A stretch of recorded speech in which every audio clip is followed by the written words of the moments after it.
Civilians have been evacuated from the besieged steel plant in the Black Sea port of Mariupol.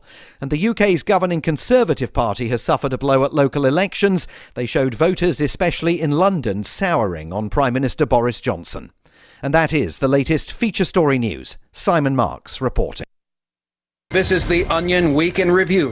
This week, mothers across the nation invented a new drug to worry about, confirming that the completely fictitious new substance was appearing in schoolyards across the nation and is easily created from simple household products like sugar, window cleaner, and petroleum jelly. Calling the totally made-up narcotic scramp, mothers in desperate need of something to fret over deluded themselves into constantly agonizing over the widespread drug epidemic that exists solely in their minds. My son sits in his room for hours and hours. It must be scramp. He's a scramp head. I bet they'll figure out how to scramp with this too. In other news, a man confidently strides through a beaded curtain without parting it. A father takes a picture of his daughter every day from birth until he abandons his family. And the same homeless man is always begging for change on the same United flight. Stalled contract negotiations have prevented me from reviewing any more news until I receive a co-producer credit. But for more, visit theonion.com/newsbeat.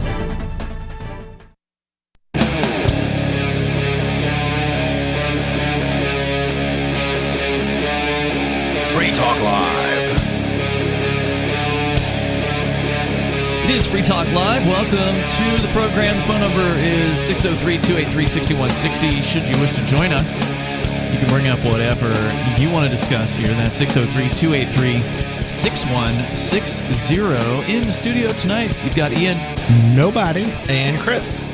And, of course, you can join us online anytime you want. Just head over to freetalklive.com and do enjoy the features that we have there for you. Once again, that is freetalklive.com. Chris, you and I both had the same story in our independently gathered show prep. We don't compare notes until right before we start. And we have this story about the pirate streaming services being ordered to be blocked by every internet service provider in the United States. A court, a man in a robe, has ordered that all ISPs block a set of websites. And I don't know if you want to share the story or if you want me to go for it. I've got it here in front of me from from Ars Technica, where a federal judge has ordered all internet service providers in the United States. And this sounds unprecedented to me. I mean, you pay close attention to tech. This is what we fought soap over and won. And here a judge is going and saying that these ISPs have to start blocking. Legislating from the bench. Right. Block 3 pirate streaming services operated by what they call Doe defendants, D-O-E, as in like John Doe, meaning they don't know who the operators are, who never showed up to court and hid behind false identities.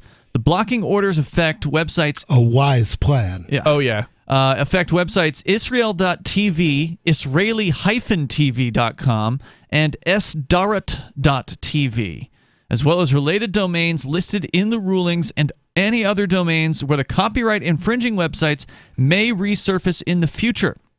So, sort of an open-ended... Is there any place where they may not resurface? The choice of words here is... That could happen anywhere or nowhere. Yeah, it's funny because of the choice of words. It's something like detect. They use the word like detect or something, like detect change or something. It's like... That's not what ISPs do. They don't detect change it. Like, how are they supposed to detect the website doesn't make any or whatever? sense. They can go and register whatever other domain name they want to. It's very bizarre. It's clearly coming. It comes off as coming from a judge who doesn't understand what it is they're ruling, which is frighteningly common. Yeah, I mean, basically they're saying something like the ISPs have to implement some sort of like upload filter or something, or like DNS filter, like on top of just blocking the website. By the way, I did just try to go to visit one of these sites. It's still on, so I guess our ISP here hasn't gotten the heads up yet. I checked too. I same thing. Could access it, no problem. So let's see. They also the orders came in 3 essentially identical rulings issued late last month in U.S. District Court for the Southern District of New York. That's the same court, by the way, the same district that put Ross Ulbricht behind bars for 2 life sentences plus 40 years. So not exactly a friendly jurisdiction to freedom of speech. No, definitely not. Wow. Those guys should be taken out and maimed. Each ruling provides a list of 96 ISPs that are expected to block the websites, including Comcast, Charter, AT&T, Verizon, and T-Mobile. But the rulings say that all ISPs must comply, even if they aren't on the list. That's interesting in a lot of ways. And I have to, there is, I forget what there was. Does that include VPN providers? I believe it does, actually. It's interesting because I feel like there's something to where you're not necessarily subject to the court's jurisdiction necessarily. And I'm not sure. I don't know enough about it. Generally, judges can't issue orders to people who aren't a party to a suit in their court. Yeah, it's like a judge saying to, say, a reporter they can't report on it or something, even though they're not party to the case. Yeah. And there are some limited areas where that happens. For example, gag orders.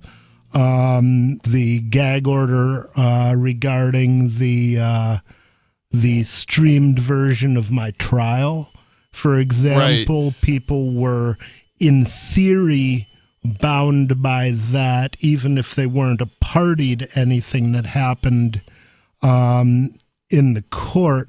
Although it would be interesting to see what happened if they actually tried to enforce that. Yeah, and it's interesting because those they can say anything they want, but there's limits to what they can do. Yeah, I'm not sure if it's quite a gag order because you were allowed to report on it, but you weren't allowed to record it, I think is what the way you phrased it, if I'm not mistaken. Yeah, basically you weren't allowed to store the video, to share the video. Which people did. To me, I know, and I appreciate that. I suspect they're trying to find out who those people were. Whether they can successfully do that is another question. At least one of the videos that was published, it was a snippet from it, so they could definitely identify that person. So they seem to have simply chosen or not pursued it. So they could identify what makes the person who they can identify that person. You're saying they could identify the recording person? At least the person who was distributing a video with a piece of that recording. That's again the other question is: can they go after someone who is distributing a video that someone else recorded, or can they only go after the people who were in the quote unquote courtroom? That's a good question, and you don't even know if the person heard the judge say that. Somebody who's recording may not have recorded that part of it. Depending on when if you came in late, and they might not know they're transmitting the video. What about Google? Right, and if somebody recorded it, gave it to somebody else, and then they used a snippet of the video, they might not even remember who they got it from in the first place, the source material. They might not even have the source material. Sure.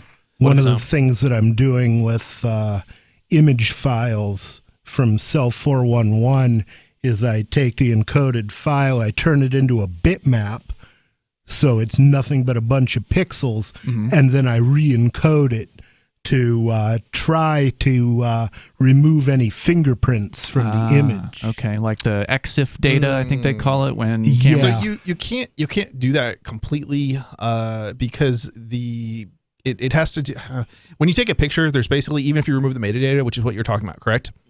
Well, removing the metadata, and also there's it's a lossy process.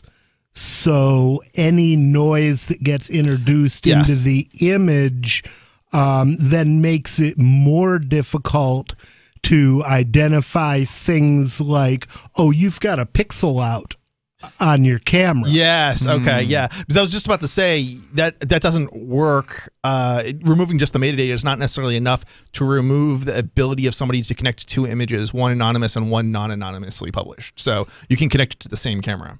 It's definitely not impossible. It'd be a lot harder though. It makes things harder. Yeah. And that's the thing. All you can do is make it as hard for them as you can at reasonable cost. Yeah. I mean, the solution to those sorts of problems is if you have a printer or you have a camera of some kind and you're doing something where you don't want to be identified as, identified, you basically need to use it for one particular task and only that particular task. Because otherwise somebody could connect something that you publish non-anonymously later. later with the stuff that you published anonymously in Connect Identities. But even if you use it only for a single purpose, if and when they obtain a search warrant and find that piece The of original equipment, yes. That could be a problem. They can easily trace it back. Actually, one thing you could do would be a fuzzifying filter that deliberately slightly blurs and alters the image in processing, so that you're possibly removing the old artifacts and you're also creating new artifacts. And there's no way to determine where any given artifact came from, which might well introduce some reasonable doubt. Or you could just destroy the device after you're done with it. I feel the same way. I think the easiest way is to probably just destroy that device, throw it in the fireplace, and let it burn. I'm talking about, phones that people use every day, so you can't destroy your phone every time. Well, people can destroy their phones every time they take a picture. Yeah, I mean, it depends on what you're doing, if you're making money off it and so forth, right? So, all right, there's more coming up here. The number is 603-283-6160. We'll talk more about this judge who believes that he can order every internet service provider in the entire country. He's God. The science settled. to ban websites. More coming up. There are basically two types of advertising: direct response and branding. Radio's great for direct response with its low cost to listener ratio, but audio can't be beat for branding, which is a longer-term endeavor. You want to be the first thing that someone thinks of when they think about your product or service. If you have a local business that you want kept top of mind in your community, call the station. If you need national reach, Free Talk Live's got around 200 radio stations, millions of monthly listening sessions, can suit all budgets, and if we don't think we're right for you, we'll tell you. Email me, mark@freetalklive.com. When Monster Hunter International discovers one of Isaac Newton's wardstones being auctioned off, they decide to steal it and use it to destroy the Chaos God once and for all. But a mysterious thief upends their plan, and it soon becomes a race against time as something much older and infinitely more evil awakens in the jungles of South America. Monster Hunter Bloodlines by New York Times bestselling author Larry Correia and Baen Books. Visit monsterhunternation.com for more. Looking for a great real estate investment? Consider New Hampshire, which is ground zero for the Liberty Movement. Your first call should be to Mark Worden from Porcupine Real Estate. He's more than just a real estate agent. He's your New Hampshire concierge. Where are the best places to live? Do you want farm, city, the burbs, or forest? Do you want a duplex or multifamily building so that renters pay your mortgage? There are homes in all price ranges in New Hampshire, and Mark can help with financing too. Invest in liberty and property. Mark Worden can help. PorcupineRealEstate.com. Are you tired of governments murdering people around the world? Stop using their money. There is an alternative. Bitcoin is a stateless, free market, non-political currency. Bitcoin cannot be inflated or controlled by any government. By using their money, you are helping the state. Stop doing it. You have an incredible alternative available now. Learn it, use it, spread it. Get started with Bitcoin at bitcoin.com. That's bitcoin.com. On Free Talk Live, we're bringing people to the ideas of liberty every day. From wrestling superstars like Glenn Jacobs. You guys really are having an impact, I believe. Like I said, a lot of where I am now is due to listening to Free Talk Live. You changed my mind on some very important issues years ago. To random people tuning in on the radio. I was kind of stuck in the left-right paradigm. I heard your show by chance on a Saturday night. From there, I went on, joined the Free State Project, and become an amplifier. So, I mean, that's really the reason why I amp is because I know that if it wasn't for you guys being on as many stations as you are, I never would have found the ideas of liberty. You can help more people hear the message of liberty by joining Free Talk Live's AMPS program on Patreon for as little as $5 a month. And you'll get access to special perks. Visit amps.freetalklive.com, amps.freetalklive.com. What if you want to hear the latest episode of Free Talk Live, but all you have is your phone, you forgot to download our archive, and you have no data connection? You can call our Listen line at 641-793-0191. That's a long-distance number, so you may incur charges. If not, listen as long as you want. 641-793-0191. The Free Talk Live Listen line, 641-793-0191. So you've signed the Shire Society Declaration and are planning your move to New Hampshire to be around more liberty-oriented people. Next, sign up for the Shire Society Forum at forum.shiresociety.com. There are a bunch of people there who are already in the Shire, and they want to meet you. If you're already in the Shire physically, you should also come by the forums. Remember, not everyone uses Facebook. New people are signing up for the Shire Society Forum every month, so drop in and say hello at forum.shiresociety.com. Got Telegram? You can follow our channel there and discuss show prep with other listeners at telegram.freetalklive.com.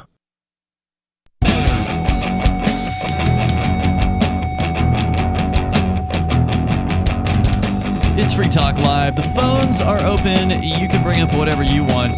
The number is 603-283-6160. We started out, and we're going to get back into the story about a judge in New York federal court who has New York City that has ruled that hundreds of ISPs, basically all of them within the jurisdiction of the United States, need to comply with her order. I thought it was a man. It's actually a Catherine. But surprisingly, it's not the same Catherine who put Ross Ulbricht in prison for 2 life sentences plus 40 years. Is this a state or federal judge? Federal court. Catherine Polk-Falia. Or Falas. Anyway, Falas.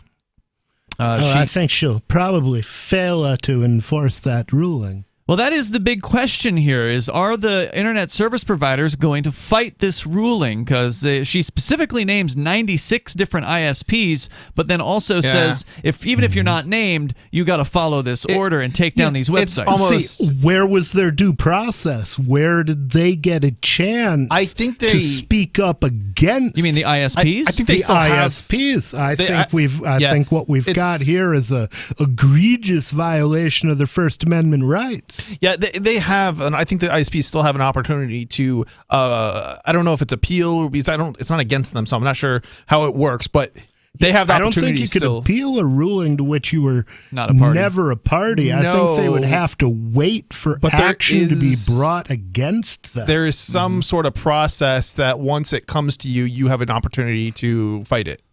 But has it even come to them? Does not yet. Every ISP in America know about this? No, I think it has to be presented. And how do you prove that? Yeah, how do you expect them to find out? How do you get a list of every ISP in America? Great question. So apparently, there's a part of the ruling says this: it is further ordered that all ISPs and any other ISPs providing services in the United States shall block access to the website at any domain address known today or to be used in the future by the defendants, which they didn't know who the defendants were because they didn't show up in court, right. by any technological means. So we don't know who they are, but you can't do business with them. So just to be safe, don't do business with anybody. By any technological do business means with nobody. Available on the ISP systems, the domain addresses and any newly detected websites shall be channeled in such a way that users will be unable to connect and or use the website and will be diverted by the ISP's DNS servers to a landing page operated and controlled by the plaintiffs. Newly detected websites. We can't figure out who these people are, but you have to. Newly detected websites. That's the key word in there that's like, huh? What does that even mean? Newly detected what websites. What criteria would you use? I mean, how much information has she given these people so they even know what the hell to screen for? Yeah, this bitch needs a brain transplant. They don't know who is behind these websites, so how would they ever determine if the same people make new websites? Well, if it's somebody that the judge doesn't know, I guess, because the judge doesn't know who these people are, yeah, so I mean, you can't do business with anybody if the judge doesn't know who they are. I mean, they're asking them to implement something in their DNS software to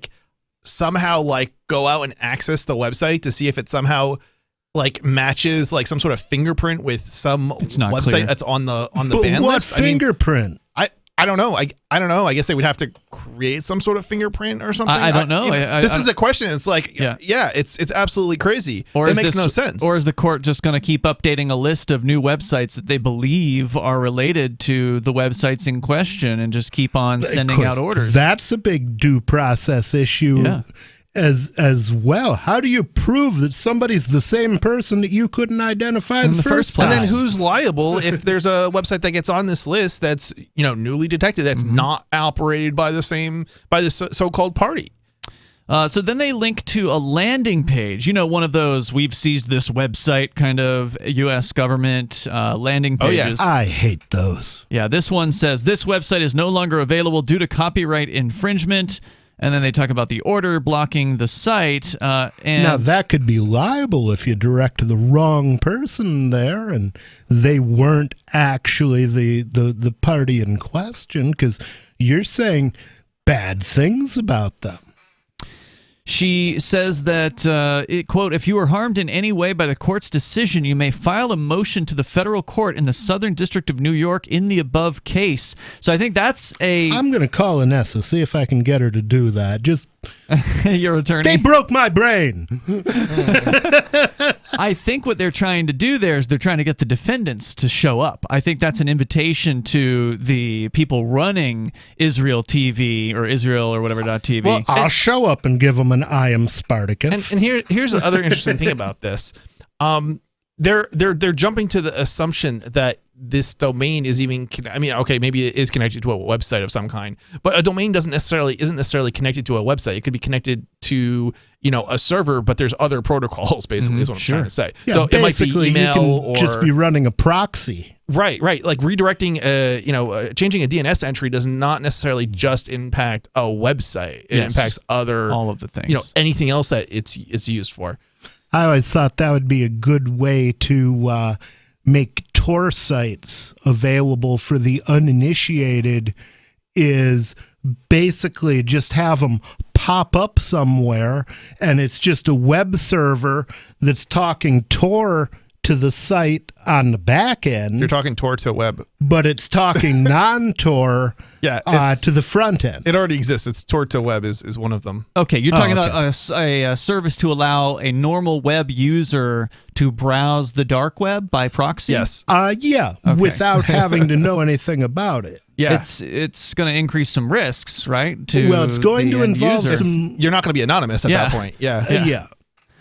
Wouldn't recommend you do that. For some things, you don't need to be. This is true. If you're just looking, if you're anonymously researching, if you're anonymously publish something like, say, I don't know, Snowden or WikiLeaks, something like that. That would be a really good use case where the user doesn't need to be anonymous, but the publisher needs to be anonymous. You're talking about the reader. You're saying the reader wouldn't need. The reader doesn't need to be anonymous. But there's still some things you don't want to be. You don't want that on your record. Sometimes the publisher doesn't even need to be anonymous. I mean, the New York Times has a dark web site that I assume they use, among other things, for collecting tips. Well, that's for the sake of the reader potentially in that case, or the tipster, right, or the tipster, right.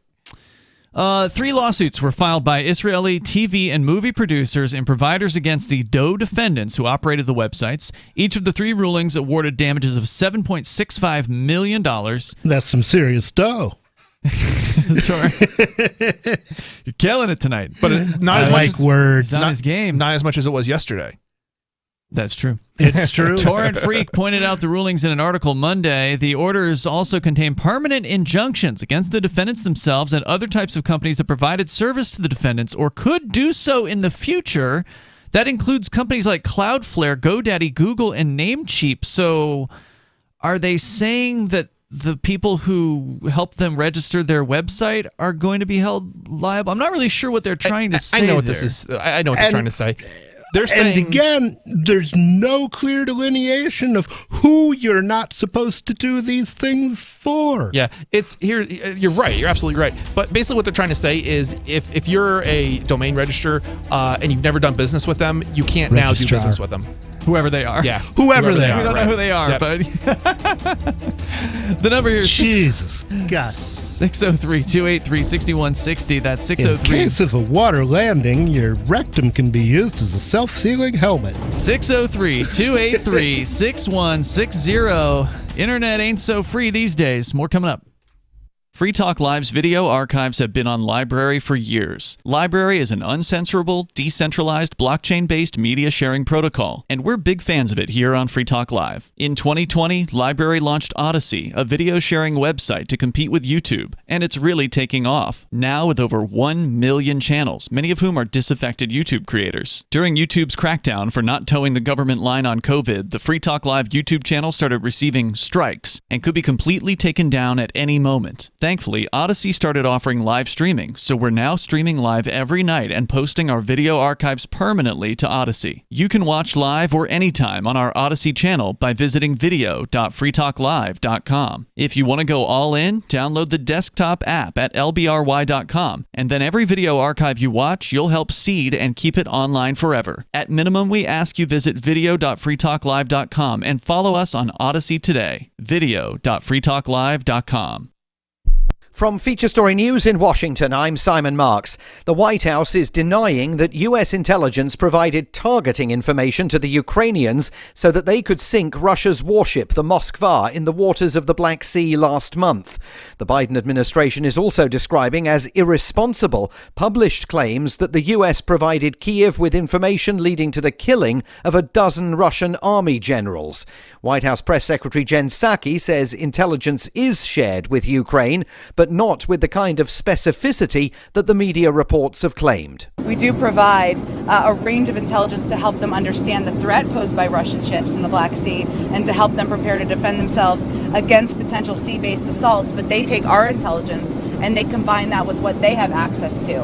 And so on this specific report, it's just not an accurate depiction of how this happened. In Ukraine itself, about another 50 civilians have been evacuated from the besieged Avastal steel plant in the Black Sea port of Mariupol. It's part of an effort by the UN and the Red Cross to rescue people who have spent weeks living in tunnels beneath the factory. Father Vitaly Novak of the charity DePaul Ukraine has been delivering humanitarian aid to communities all over the country. In Kiev, it's thank God peaceful now, but what they left on the occupied territories on the north up to Belarus, now we are coming there to these villages with the humanitarian aid. It is very, very hard to see and to see these devastations on the infrastructure of on the buildings, but as well on the people's life. The UK's governing Conservative Party has suffered a blow at local elections that showed voters, particularly in London, souring on Prime Minister Boris Johnson. The party has lost hundreds of council seats to the opposition Labour and Liberal Democrat parties, although Conservatives performed better than expected in some parts of the north. Aubrey Allegretti is a political correspondent for The Guardian newspaper. We've already heard from the top of the party, the Conservative co-party chair today, Oliver Dowden. He's been saying that actually the losses aren't that bad. It's very natural for the government to get midterm frustrations, but there isn't a lot of good news for the Conservatives. In London, certainly, they have never held fewer councils, so they'll be really worried about what that means for MPs there at the next election. In Scotland, the pro-independence SNP is celebrating victory, particularly in the city of Glasgow. Labour overtook the Conservatives to become the second biggest party in Scotland. Prince Harry, his wife Meghan Markle and Prince Andrew will not appear alongside the Queen when she takes to the balcony of Buckingham Palace to mark her Platinum Jubilee next month. The palace says she will only be joined by family members who are currently undertaking official duties. Meghan and Harry put out a statement saying they're travelling to the UK for the festivities from their home in California with their two children nonetheless. From bureaus worldwide, this is FSN. Our Matrix server is about as free as internet chat can be. Join the existing rooms or create your own at chat.freetalklive.com.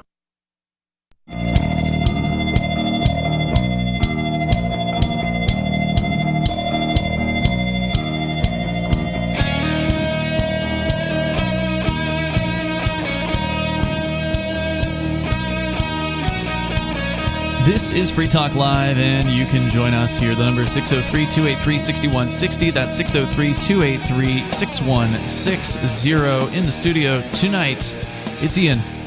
The nobody formerly known as Rich Paul. And Chris. And we're talking about a recent court decision out of federal court in New York ordering not just the defendants in this case, which they can't identify because they didn't show up in court because they don't live in the United States and they can't figure out who they are. But if you see those guys, you can't do business with them. Right. And then telling every internet service provider in the United States that they are not allowed to send traffic to the websites in question. Not just ISPs, guys, but every internet service provider. Yeah, so technically that would mean VPNs. Isn't that what ISP actually stands for, is Internet Service Provider? That is right. There's different terminology. I think you've hit upon a distinction without a difference. Well, I don't believe that's what they mean. I don't think that's what the courts are saying, though, because did they not say in their VPNs too, somewhere in that article? I'm actually of the order. I asked about that. I've got the order itself pulled up here, okay. And on page 7 of 26 pages in part C. So they got multiple parts. It's amazing this chick is bright enough to write.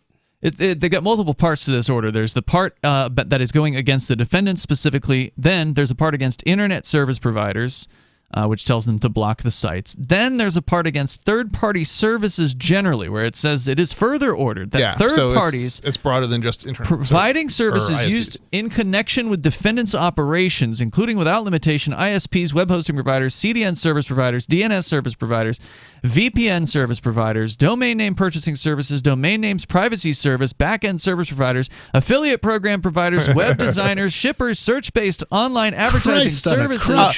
I thought that was anybody on the internet. Now I realize it's anyone in the world, period. Yeah, well, they're saying that if you provided... We all have to figure out who these You don't have to have a computer, were. and you're still prohibited from communicating know. with these people. So how is she even going to tell us if we guessed right? I think if she talks to these people, she would be committing a crime too under her own order. Well, just to be clear, she's ordering these companies if they have had any kind of business with the defendants. But they also said somewhere in there, even if they hadn't had business with the defendant. Or if you how do you know if you've had business with the defendants if you don't know who they are? Well, this is also true. Right.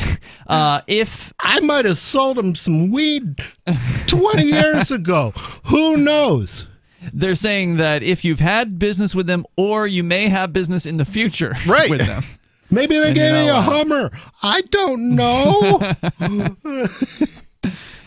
If you provided services for in the future services to the defendants or the infringing website, then, let's see, having knowledge of this order by service, actual notice, or otherwise be and are hereby permanently enjoined from providing services to the website or to any defendant, which again, they don't know who they are, in conjunction with any of the acts set forward, blah, blah, blah. And here's a funny thing.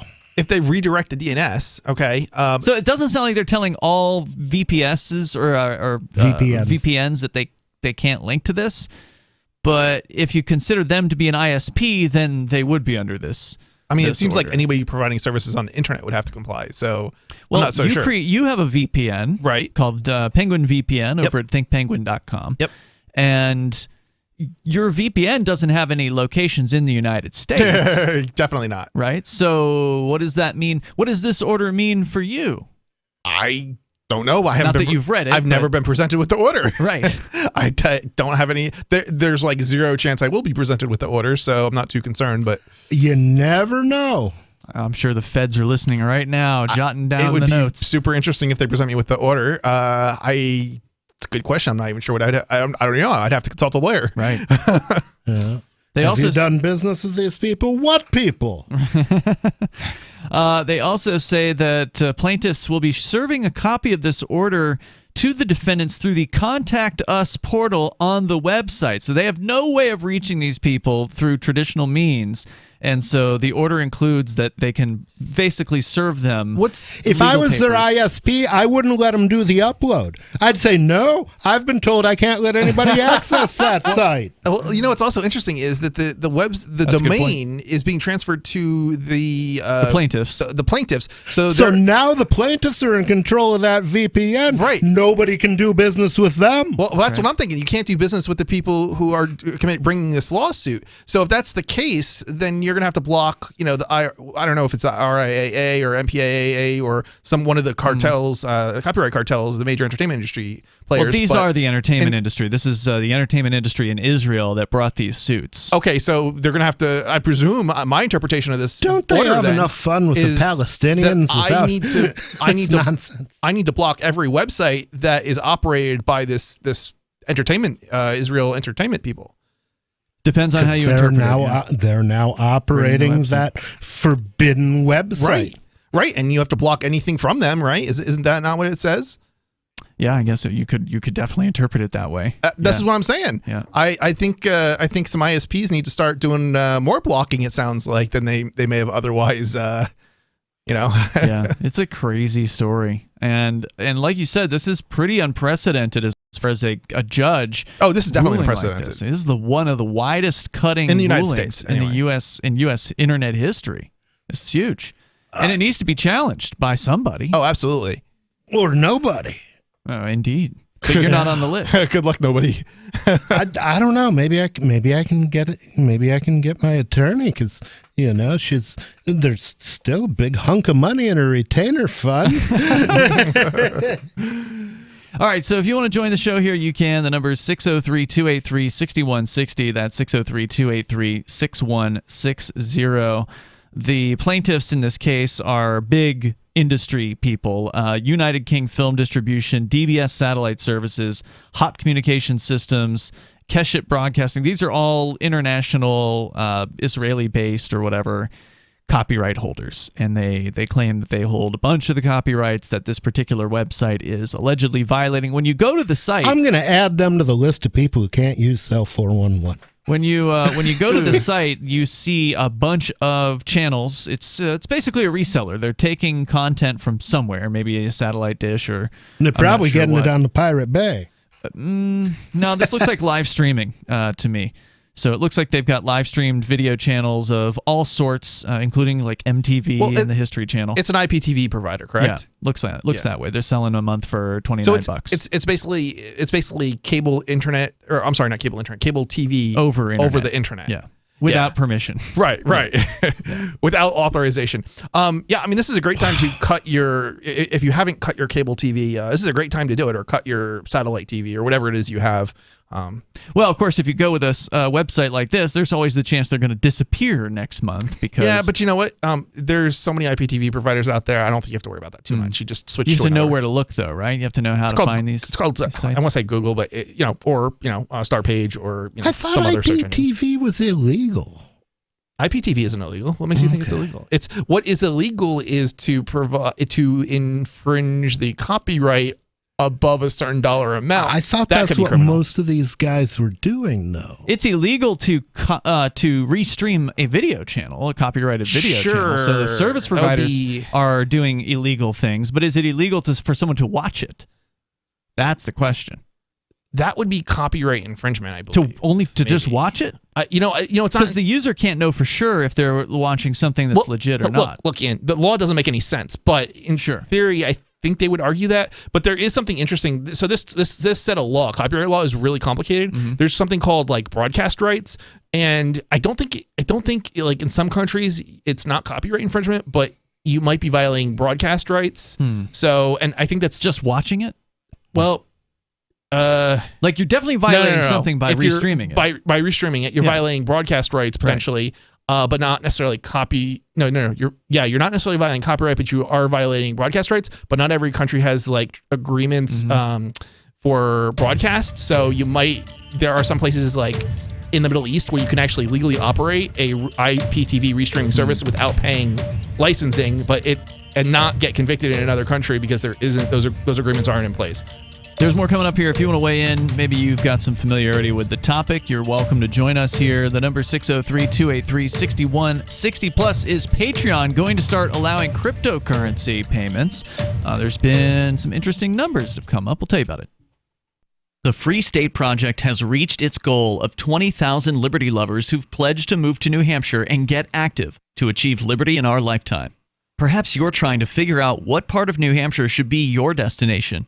If so, consider Keene. You'll find more than 150 reasons to move to Keene at move.freekeene.com. Keene is famous for its historic, publicity-generating activism, as well as being the liberty media capital of the world. It's home to freekeene.com, New Hampshire's destination for liberty activism, news, and opinion. For years, we've been compiling over 150 reasons to move to Keene at move.freekeene.com, where you'll learn about some of what's happening here and what makes Keene a great place to live. If you love liberty, you'll probably enjoy anywhere you end up in the Shire. But do your due diligence first. Please visit move.freekeen.com for the full list of over 150 reasons to move to Keene. That's move.freekeen.com.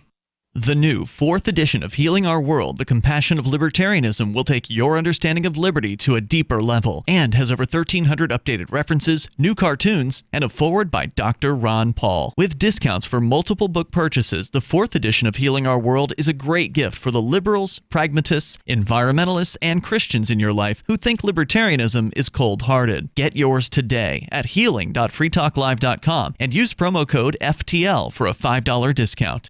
Tired of cancel culture? Sick of mega tech corporations holding an axe over your head? Join the LRN.FM Matrix chat server. It's self-hosted, so no one else can tell us what to do or say. Don't like the existing channels? You can make your own. You can even connect into some of our channels from other Matrix servers. It's federated. For the full LRN.FM Matrix experience, though, you should join our server via the step-by-step instructions at chat.lrn.fm.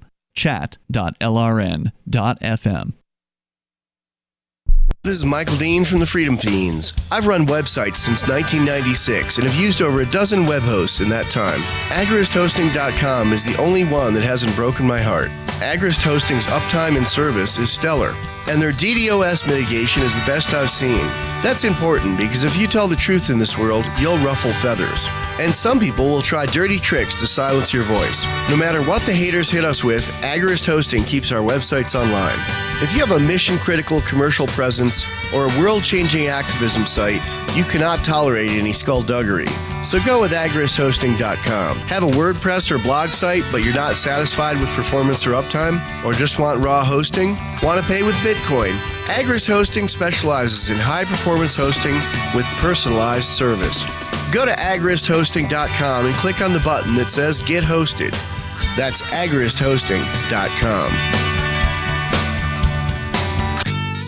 If you want to know the latest about Free Talk Live before we go on the air, all you need to decide is how you want it delivered. It's your choice. Visit news.freetalklive.com to receive our usually weekly news updates by email. Plus, we have a Twitter account at twitter.freetalklive.com, and you can follow us on the decentralized Mastodon platform at toot.freetalklive.com. So please follow us at toot.freetalklive.com and sign up for our emails at news.freetalklive.com. My name is Jacob Hornberg. I'm president of the Future of Freedom Foundation, which Congressman Ron Paul awarded for having an outstanding freedom website. Write us at fff@fff.org, and we'll send you a free 3-month subscription to our monthly journal of libertarian essays and our booklet, Economic Liberty in the Constitution, which George Mason University economics professor Walter Williams praised in a recent column. That's fff@fff.org. You can stick it to the man and big tech. Join our FTL social mastodon at social.freetalklive.com.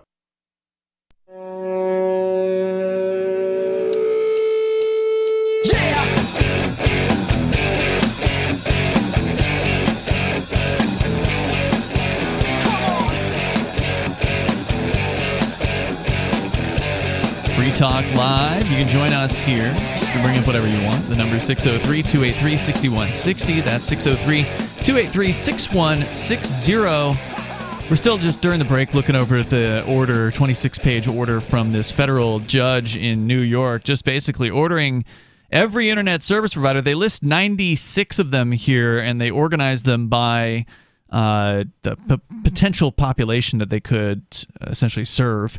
So if you look at the top of the list, it's like satellite providers with over 300 million potential customers, and then it just goes on down from there until you get down to about 1 million potential. So they didn't list anything lower than 1 million potential customers on this list, but the judge is saying that this order applies to every ISP and that they all have to ban a certain set of websites like Israel.tv. At this point, the site is still available on the internet service provider here, and it begs the question of how is every service provider in the country supposed to become aware that some woman in a robe in New York State decided they needed to do something? Yeah, I think the way this works is that the order has to be presented to the company in some sort of request by the plaintiffs because it's not like the court's going to do that. Yeah, the court's not going to do that. Yeah, the work, court's not right? going to send it to every ISP. I see. So Yeah, that makes sense. That's my understanding and interpretation of this. It's giving them something to present to an internet service provider to force their hand effectively. And as you pointed out, it's a weird ruling because in a lot of different ways. Because number one, they don't even know who they're talking about. The people behind the websites never went to court, and good for them, by the way. I want to point out that I think that's the right move to make. If you don't live in the United States so-called jurisdiction, why in the world would you want to show up in their courts? This is something that has not made any sense to me. There was a company, Telegram, the instant messaging software. Oh yeah, they were going to come out with a cryptocurrency. Basically, it was going to be called the TON, T-O-N, Telegram. I don't know, something network.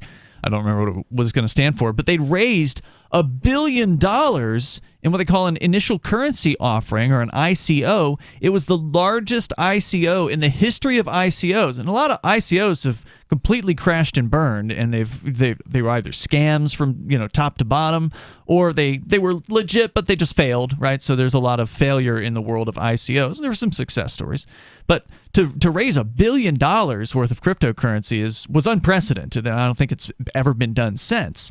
And the whole TON project got shut down because the U.S. federal government decided to issue some sort of an injunction against them and said, okay, well, we know you don't live here. You're based out of somewhere else in the world, but we demand that you answer to our, arguments. And Telegram hired attorneys and showed up in the court. Yeah.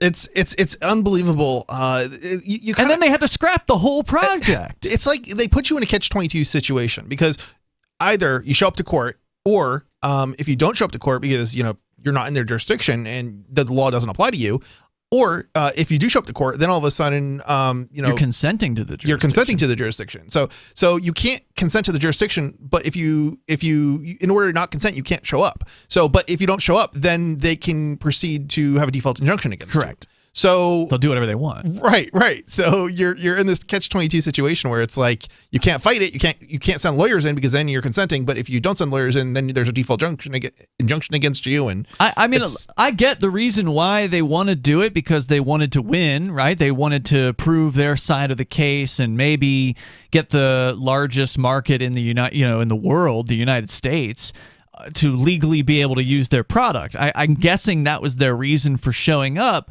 But that's a tough battle when you're up against these bureaucrats like the SEC, for instance, that has unlimited funding. And if they lose, it's no skin off their back. But if you lose, well, now you had to scrap. They scrapped the whole project. Why wouldn't they just go ahead and say, you know what, screw the United States.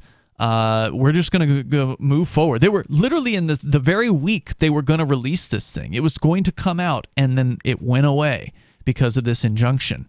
And it's like, why would you want to give these people in this court the belief that they can control you? You don't live in their jurisdiction, and the odds that they're going to extradite you to face charges over a civil case doesn't seem very likely, right? So it probably would be civil. It'd probably be criminal. They would have to be criminal, but this was a civil injunction, as I understand it. So I don't know. I don't know. It's crazy. I certainly do understand the fear, though. I mean, the U.S. federal government is a scary group of people, and they will hurt you. They have very long tentacles, and they can absolutely reach out to their law enforcement buddies in other countries and get them to do their bidding, like they're doing with Julian Assange. For instance.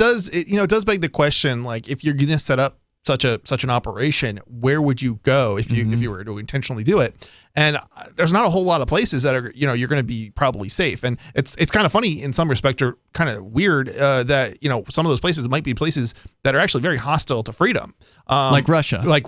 Which of course they don't like Telegram officially in Russia, so they wouldn't be able to go there. Right, they were already trying to escape them. But if your sole objective is cryptocurrency as opposed to a Telegram with cryptocurrency attached, that might be a place to go potentially. I mean, that's where Edward Snowden is, and seemed to work out for him. If you don't operate within Russia and you only operate outside of Russia, I mean, you're operating from Russia, but you're only allowing people outside of Russia to use it, you might be safe because Russia doesn't extradite its own citizens, and they not to the U.S. at least. Yeah, and they might extradite you to China.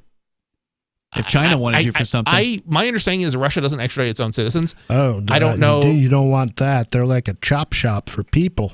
China, yeah. Man. Oh, yeah. They'll cut out your liver and sell it to the Saudis. The news out of China, by the way, is getting even more insane.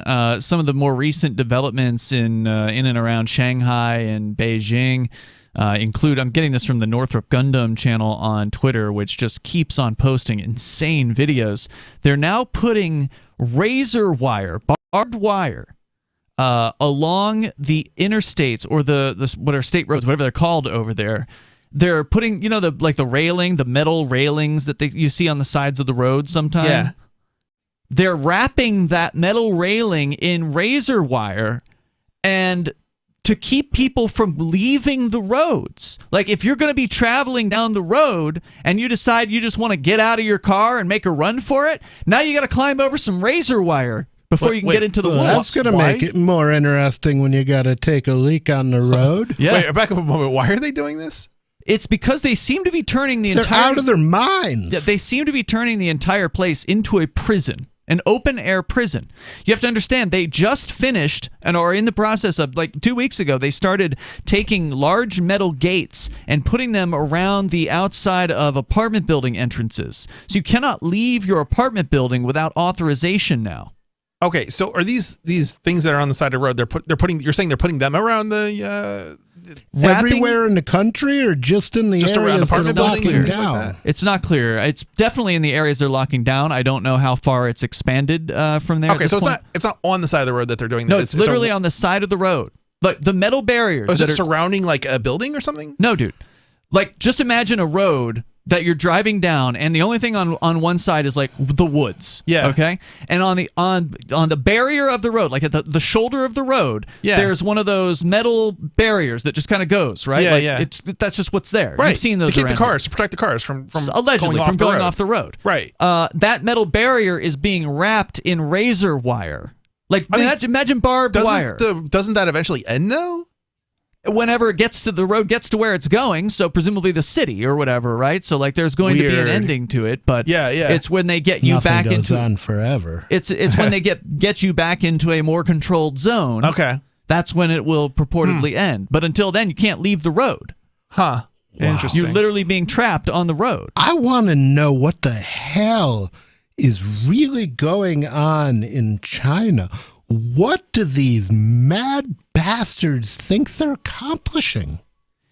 There's an update to this, by the way. So, according to the Northrop Gundam channel, in a China, and it doesn't identify where this is, there are workers allegedly now caking a fence with excrement to prevent people from escaping. And it's just crazy.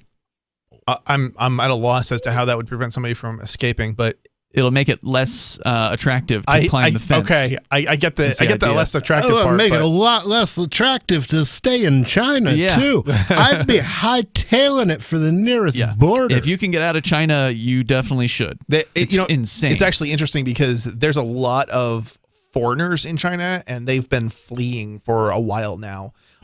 So it's definitely some of them not fast enough. Yeah, and that's the kind of the weird thing is a lot of them didn't flee fast enough. Bloody delighted if somebody just nuked Beijing off the freaking the problem face is there's of the innocent earth. people there. Nobody. There are, but there's millions God, of innocent getting people. rid of the Chinese government would. It's almost a Madeleine Albright thing. I almost think it would be worth it. I'm sorry, no. There's more coming up here. Hour 2's next. It's Free Talk Live. There are lots of ways to listen to Free Talk Live. Our podcast has been around since podcasts began, and now the FTL feed is loaded with content besides our full show archives. Did you know that we make it easy for you to customize your podcast subscriptions? We have different feeds, one that includes only our full shows, one with just the Daily Digest, and our main feed that includes everything. You decide what you listen to. It's quick and easy to customize your feeds at feeds.freetalklive.com. That's feeds.freetalklive.com. Do you feel like your nation, state, or community no longer holds your values? Have you dreamt of a place where people agree that liberty is important and are free to pursue their projects so long as they respect the property of others? There are many people just like you that are discovering freeprivatecities.com. Their social media links are at the upper right of the page at freeprivatecities.com. All skill levels will be needed when the first of the Free Private Cities opens. It's sooner than you think. Stop arguing and build. freeprivatecities.com. I'm crazy about My Magic Mud. This is the most important oral care product created this millennium, and I'm not kidding. We all have different opinions on politics and issues, but we all have mouths. And I want yours to be as clean as possible, with teeth as bright as they were meant to be. I will never be without My Magic Mud. It's a little surprising, but man, does it work. If you only listen to one thing I say ever, go to mymagicmud.com and get 20% off with code FTL. mymagicmud.com, code FTL. What if you want to hear the latest episode of Free Talk Live, but all you have is your phone, you forgot to download our archive, and you have no data connection? You can call our Listen line at 641-793-0191. That's a long-distance number, so you may incur charges. If not, listen as long as you want. 641-793-0191. The Free Talk Live Listen line, 641-793-0191. You're listening to the live edition of Free Talk Live. Hour number 2 is next, after the news, here on the Liberty Radio Network at LRN.FM. From Feature Story News in Washington, I'm Simon Marks. The White House is denying that U.S. intelligence provided targeting information to the Ukrainians so that they could sink Russia's warship, the Moskva, in the waters of the Black Sea last month. The Biden administration is also describing as irresponsible published claims that the U.S. provided Kyiv with information leading to the killing of a dozen Russian army generals. White House Press Secretary Jen Psaki says intelligence is shared with Ukraine, but not with the kind of specificity that the media reports have claimed. We do provide a range of intelligence to help them understand the threat posed by Russian ships in the Black Sea and to help them prepare to defend themselves against potential sea-based assaults. But they take our intelligence and they combine that with what they have access to. And so on this specific report, it's just not an accurate depiction of how this happened. In Ukraine itself, about another 50 civilians have been evacuated from the besieged Avastal steel plant in the Black Sea port of Mariupol. It's part of an effort by the UN and the Red Cross to rescue people who have spent weeks living in tunnels beneath the factory. Father Vitaly Novak of the charity DePaul Ukraine has been delivering humanitarian aid to communities all over the country. In Kiev, it's thank God peaceful now, but what they left on these occupied territories on the north up to Belarus, now we are coming there to these villages with the humanitarian aid. It is very, very hard to even to see and to see these devastations on the infrastructure of on the buildings, but as well on the people's life. The UK's governing Conservative Party has suffered a blow at local elections that showed voters, particularly in London, souring on Prime Minister Boris Johnson. The party has lost hundreds of council seats to the opposition Labour and Liberal Democrat parties, although Conservatives performed better than expected in some parts of the north. Aubrey Allegretti is a political correspondent for The Guardian newspaper. We've already heard from the top of the party, the Conservative co-party chair today, Oliver Dowden. He's been saying that actually the losses aren't that bad. It's very natural for the government to get midterm frustrations, but there isn't a lot of good news for the Conservatives. In London, certainly, they have never held fewer councils, so they'll be really worried about what that means for MPs there at the next election. In Scotland, the pro-independence SNP is celebrating victory, particularly in the city of Glasgow. Labour overtook the Conservatives to become the second biggest party in Scotland. Prince Harry, his wife Meghan Markle and Prince Andrew will not appear alongside the Queen when she takes to the balcony of Buckingham Palace to mark her Platinum Jubilee next month. The palace says she will only be joined by family members who are currently undertaking official duties. Meghan and Harry put out a statement saying they're travelling to the UK for the festivities from their home in California with their 2 children nonetheless. From bureaus worldwide, this is FSN. With FSN Spotlight, I'm Simon Marks. We've made it to the end of the week, so today we're going to hear from Benedict Cumberbatch, star of the latest Marvel film, Doctor Strange in the Multiverse of Madness. The trailer alone is quite something. I did what I had to do. You opened the doorway between universes. and we don't know who or what will walk through it. You might say it is a marvel that Marvel has become such a significant player on the big screen, giving characters that, in the case of Doctor Strange, first featured in comics back in 1963, an entirely new lease on life. So how do the stars of these films keep the plot lines under wraps, given the enormous public speculation about them? Well, it turns out that sometimes even Benedict Cumberbatch isn't quite sure what to expect when he first sees the film. I want the fans to have the same experience that I do when I watch one of these films, which I have done until I started playing Strange, and then I'm sort of a participant. But even so, I'm sitting in my own audience going, oh my goodness, I had no idea that it would be realised like that as far as the visual effects go, or the environment, or whatever it is I'm battling against or working with. And I want to sit there and have that thrill. I don't mind playing that game for those who share that, and I know a lot of people want a bit more. I mean, my goodness, that's quite an eventful trailer. So I think people have had a lot of fun playing around with theories. They certainly have. A social media frenzy, boosted, of course, by the studios themselves, is now critical in determining a film's financial success. The main news again, the White House is denying US intelligence provided targeting information to the Ukrainians so they could sink a Russian warship in the Black Sea last month. In Ukraine, about another 50 civilians have been evacuated from the besieged steel plant in the Black Sea port of Mariupol. And the UK's governing Conservative Party has suffered a blow at local elections. They showed voters, especially in London, souring on Prime Minister Boris Johnson. And that is the latest feature story news. Simon Marks reporting. Jack Daniels announced today its plan to start marketing directly to children, adding, quote, "Why not?" Executives for the whiskey company told reporters that they've already slated dozens of television spots showing 10-year-old children drinking tumblers of Jack and Coke in playgrounds, and that the company was planning on, quote, "just seeing how it all played out." Every year, Jack Daniels sells millions of dollars of great American whiskey to men and women all over the world. So, for our next ad campaign, we basically just thought, hey, why not just start marketing this stuff straight to 10-year-olds? I mean, if they catch us, they catch us, but we'll see how far it goes, and hopefully we can sell some alcohol along the way. Sure, some parents groups could get upset, especially if we go with our idea of moms serving their kids cranberry Jack at snack time. But in other news, a doomed rabbit will teach an 8-year-old a lesson about responsibility, and a torrent of soap issues from a wildly unexpected part of the dispenser. Well, that was it. It's all downhill from here, bud. For more, visit theonion.com.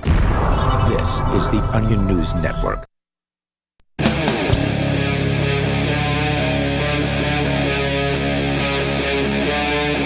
Free Talk Live.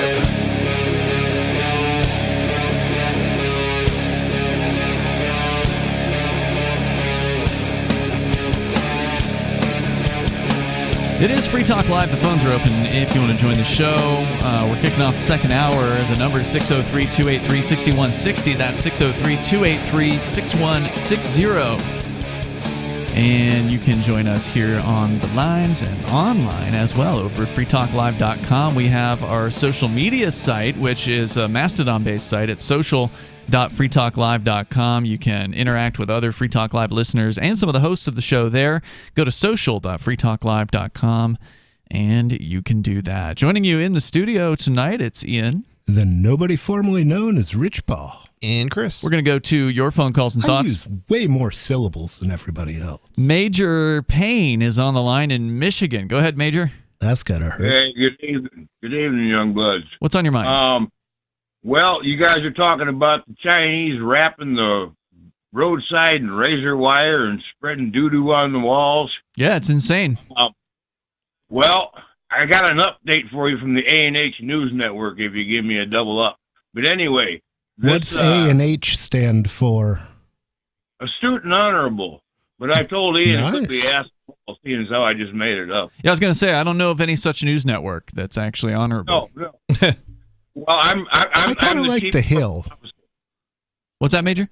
I said I'm the chief corporate officer. Okay, gotcha. Anyway, the doo-doo on the wire, that goes back to the Nam. The gooks used to put doo-doo on the bungee sticks. Can you say gook on the radio? Yeah, I think you can. So that the idea would be if you got cut, then it would infect you, more likely, yes? Sure. Yeah. Yeah. Nasty funky. I guess if they're trying to kill you, you can call them whatever you want.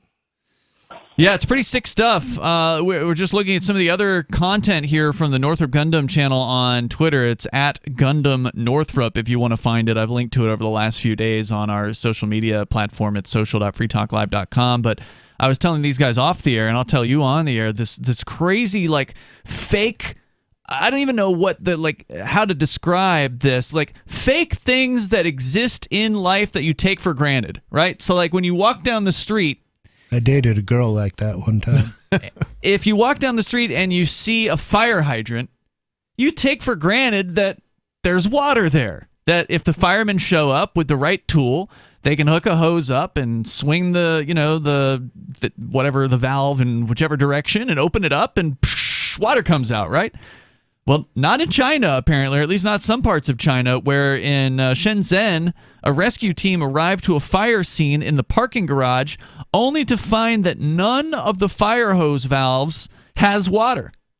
And there's a 30-second video of all these firemen like running around this parking garage, going from fire valve to fire valve and trying them, and there's no water there. And then there's another one where there's some guy at a fire hydrant. Again, there's usually not much context to these, just that this is China. Dude pulls the fire hydrant out of the ground, and there's nothing attached to the bottom of it. It's a completely dead fire hydrant. They won't work That's that way. Right into my thought. Being as how they're trying to kill all the dogs anyway, maybe they're just putting these up for bait stations.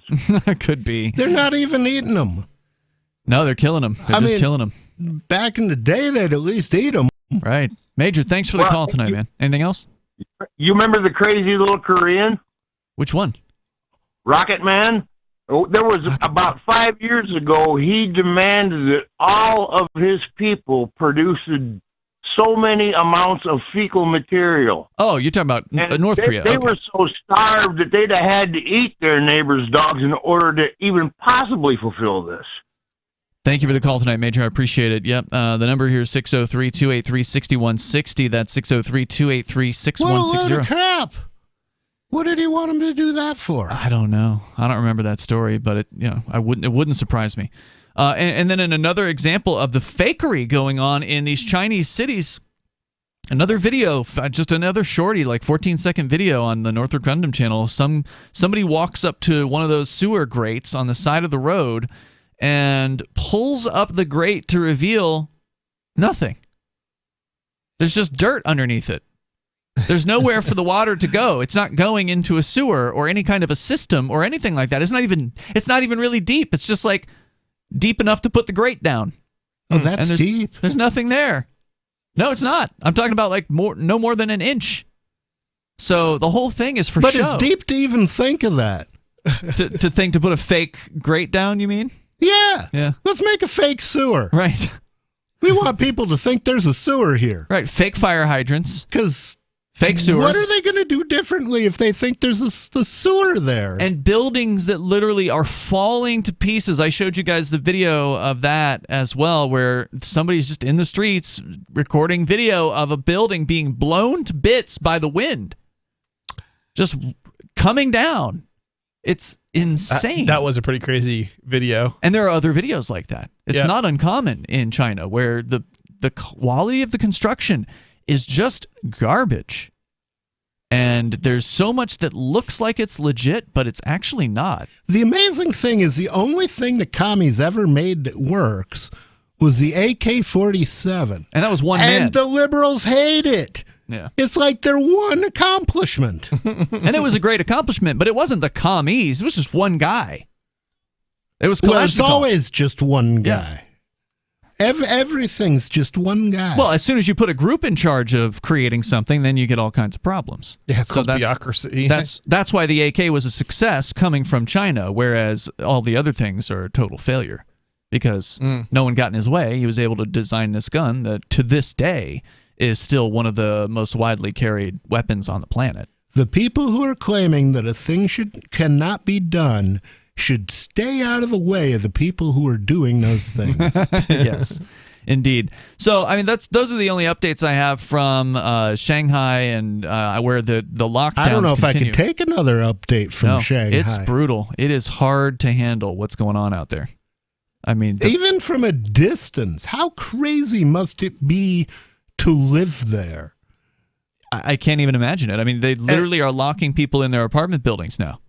So the fact that people did what they were told in the first place is what led to the second step, which is putting up metal gates around the apartment buildings and literally trapping people in. So when a fire happens, they just die. I mean, this has gotten to a level of they're doing more than just locking people in their apartment buildings. They're starving people to death. Yeah, well, the government's in charge of food delivery now, so good luck. Yeah, it's I'm trying to think what they called it. I want to say the Great Famine, but that was North Korea, I think. That's right. Yeah, but China also had a. They're great never famine. great. People are always saying their famines are great. Nobody's ever had a great famine. I know. But anyway, China did this intentionally to their people. They killed off a lot of people through starvation by trying. And is that what they're doing this time? Well, it certainly seems like it, but yeah, it's really hard to watch it.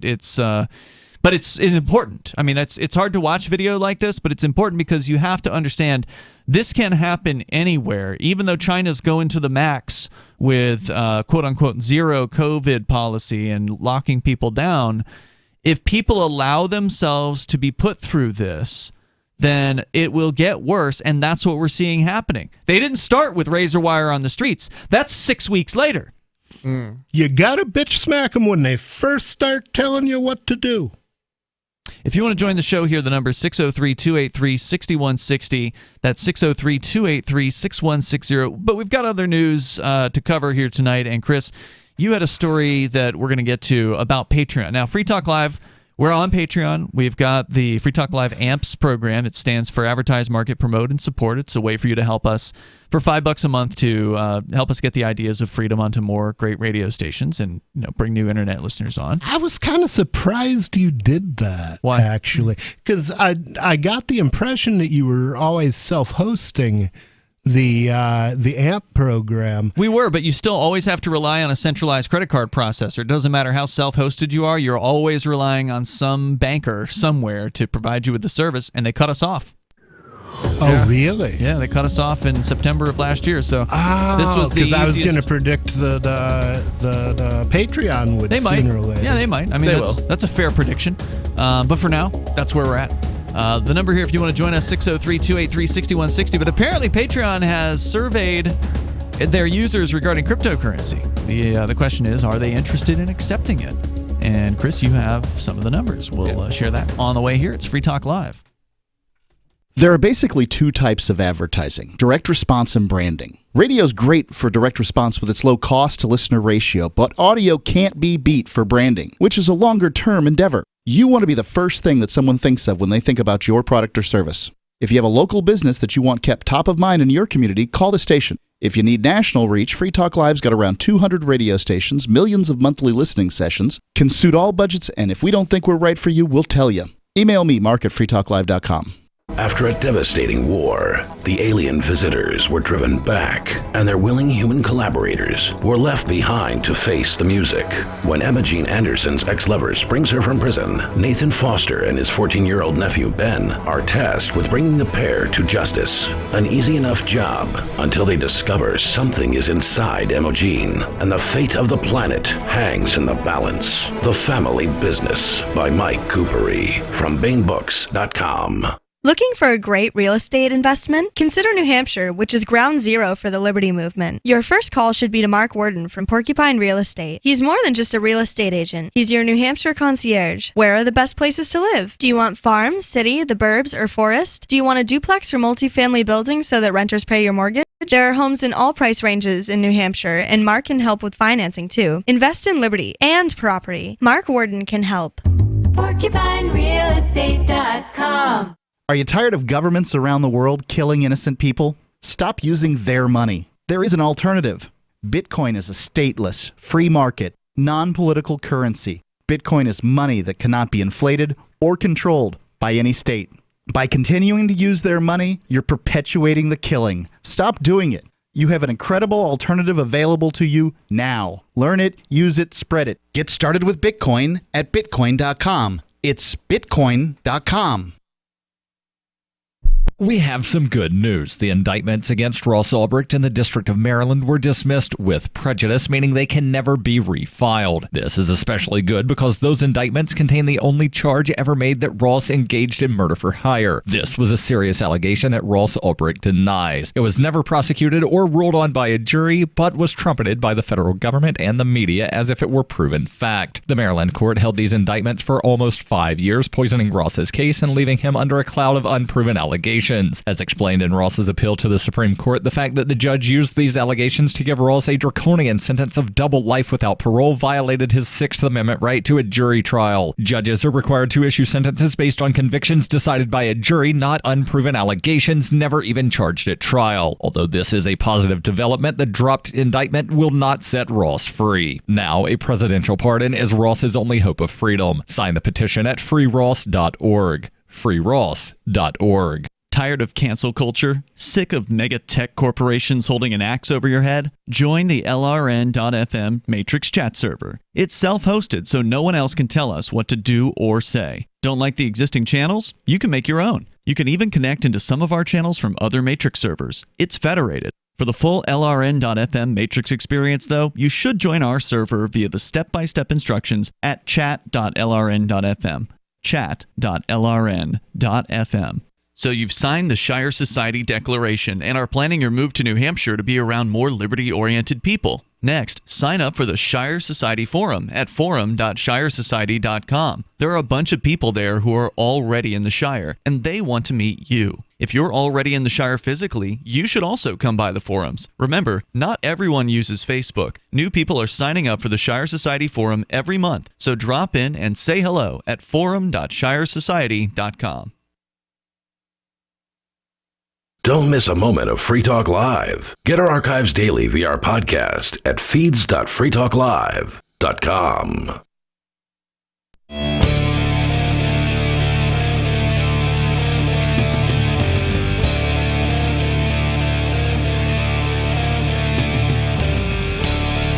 Free Talk Live, phones open. You can join us here. The number is 603-283-6160. That's 603-283-6160. Joining you here tonight, it's Ian.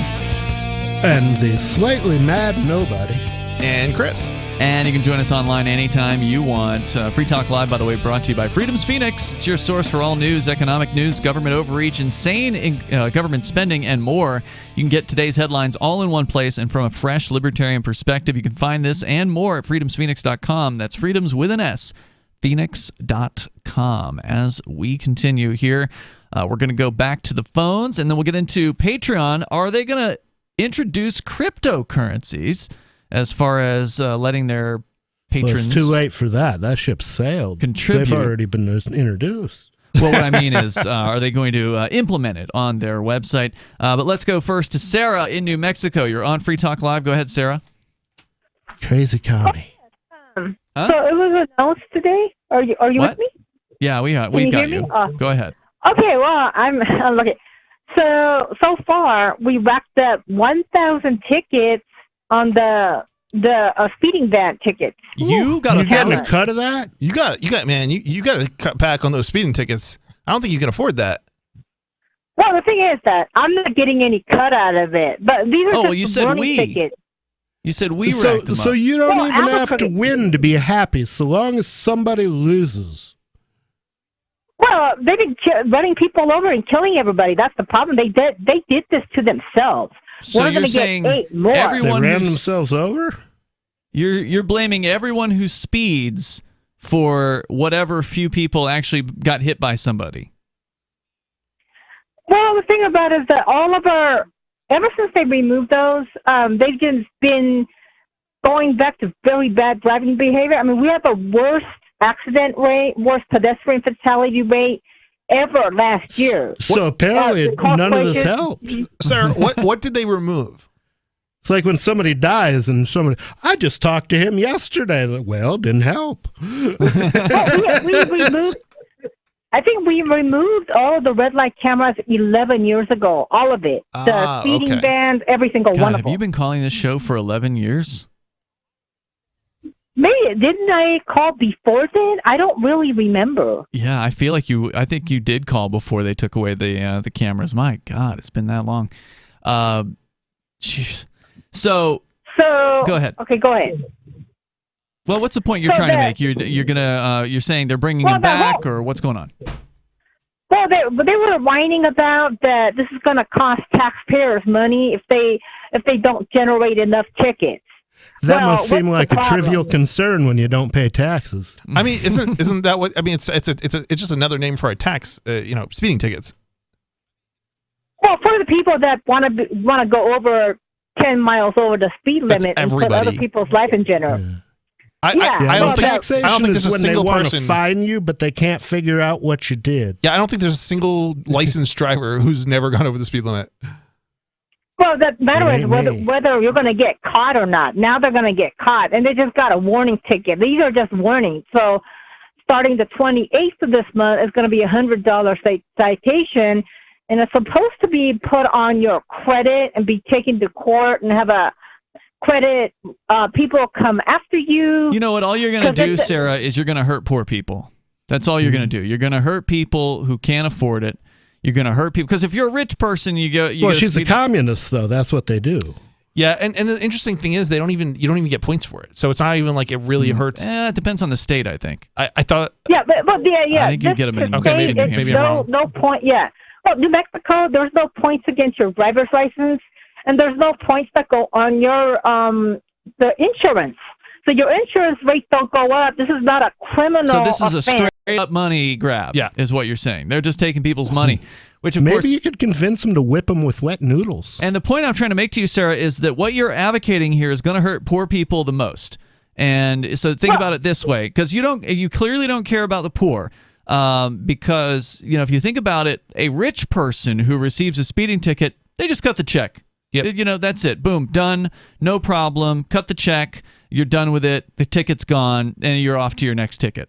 Whereas a poor person, they're having trouble making ends meet. They can't get the bills paid barely as it is, and now all of a sudden they have to pay $150 that they weren't budgeting for to make this speeding ticket situation go away. They certainly can't afford to. So by advocating for this happy crap, you're changing people's lives. Yeah, I want to know why you want to tax poor people, Sarah. Well, it's only $100, and you can only $100. Well, Sarah, that may not be a big deal to Bill Gates, but it's a big deal to some poor bastard who's just trying to get by. Sarah, if the government came to you and they gave you a ticket, not for speeding, but just for something else that you did that you didn't know was breaking the law, would you be able to pay it today? Well, they let you. Right now? This one you could work it off. She's not answering your question. They'll let you. Yeah, I kind of figured. Well, if they give me an option to work it off, I would do 4 hours of work. I'll give you an option like 25. Well, for this ticket, they let you do that. It's $20 an hour. It's not going to be. My house. It's going to be less than 10, Sarah. Less than 10 what? Well, they're going to give $10 you 4 per hour hours for working it off. I don't know. It's 15 here in New Hampshire. It comes down to Okay. Close 4 enough. 4 hours for $100. That comes out to $25 an hour. You guys get $25 an hour credit for community service. I'm a little skeptical of that. That's pretty sweet. Yeah, that's good money if you could keep doing it after you were out of hours. So basically, what you're saying is a poor person should take a day off of work, and so they don't have to make money at the normal way they do it, and go work for the state for several hours so they can pay off the ticket. Yeah, go make a rich guy richer. Again, very simple. Do not speed in front of a speeding camera. Do not speed over 10 miles per hour. So that's a lot easier if you don't put them there. I got a question for you. I believe you're disabled. Is that correct? So she claims. Okay, so you can't work, actually, correct? Though. She's obviously hard of carrying. You haven't had a job since you were 15. Okay, so the question is, if you got $100 fine, right? What would happen? You can't work it off, right? I have no car to get a speeding ticket. Again, ignore the fact that this requires a car, because it could be something else like jaywalking. That instead of a red light camera for speeding, it's now for jaywalking. Well, I'll try to pay it. I'm sure they work with me if I pay $15 a month or whatever. They if do I that. have money, I'll yeah, pay they it. do that. They'll put you on a payment plan, and that way you can pay even more than you otherwise would have paid because they always charge you for the payment plan. So if it was a $100 ticket, it might be $130 when you're all said and done. Not to mention payments. the administration costs that they'll charge you too. Probably. That's what I'm saying. Yeah. Yep. So Sarah, you just don't care about poor people, and that's a fact. Thank you for the call tonight. Which is kind of humorous because she's poor. Yeah, has she's no on empathy, welfare or something. Right. Doesn't care. Can't understand that people who are on the street walking can just simply look both ways and determine whether or not they should step out in front of some crazy speeder. Like, I'm sorry, I just don't. If there's a car coming fast, don't do it. Yeah, I don't understand how people can. I get it if somebody is like going to run up on the curb and hit you, and you have no control over that. Okay, that might happen from time to time. But if you're not paying any attention, then you kind of get what's coming to you. Look both ways, folks. Yeah. More coming up here. Is that how you do it? Because I never seem to get what's coming to me. Yeah, 603-283-6160. That's 603-283-6160. You can join us. Share your thoughts here on Free Talk Live.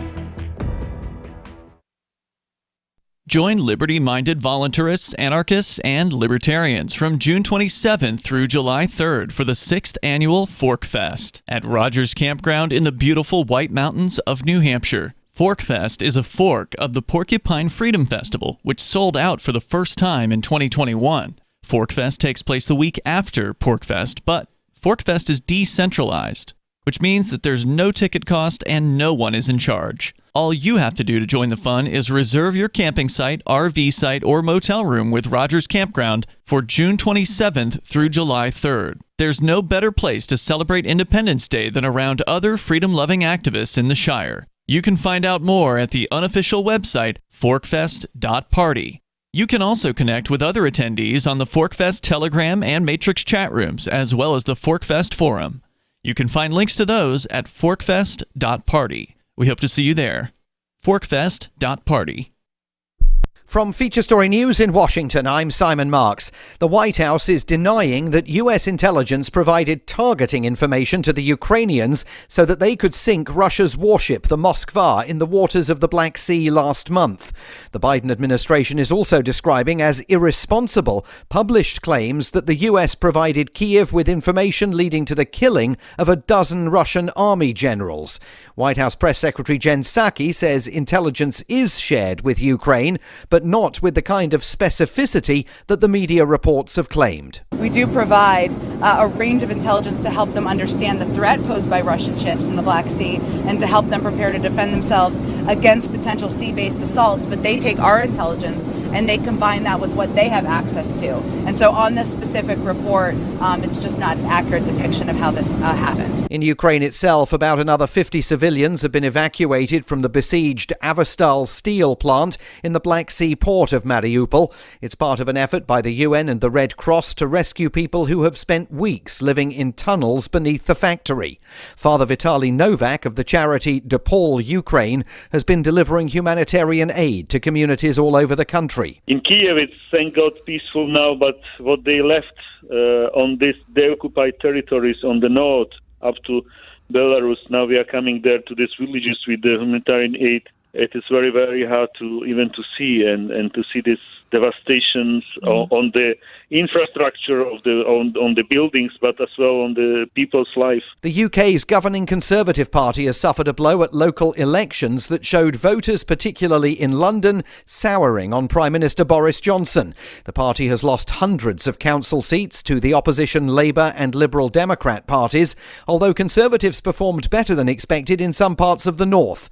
Aubrey Allegretti is a political correspondent for The Guardian newspaper. We've already heard from the top of the party, the Conservative co-party chair today, Oliver Dowden. He's been saying that actually the losses aren't that bad. It's very natural for the government to get midterm frustrations, but there isn't a lot of good news for the Conservatives. In London, certainly, they have never held fewer councils, so they'll be really worried about what that means for MPs there at the next election. In Scotland, the pro-independence SNP is celebrating victory, particularly in the city of Glasgow. Labour overtook the Conservatives to become the second biggest party in Scotland. Prince Harry, his wife Meghan Markle and Prince Andrew will not appear alongside the Queen when she takes to the balcony of Buckingham Palace to mark her Platinum Jubilee next month. The palace says she will only be joined by family members who are currently undertaking official duties. Meghan and Harry put out a statement saying they're travelling to the UK for the festivities from their home in California with their 2 children nonetheless. From bureaus worldwide, this is FSN. We're still not sure why you'd want to watch, but our video feed is streaming nightly for free at cam.freetalklive.com.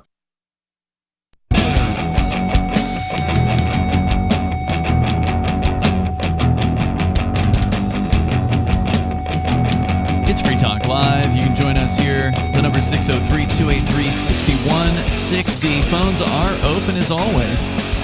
And coming up, we've still got the story about Patreon. Are they going to be accepting cryptocurrency? Chris has some interesting numbers about that.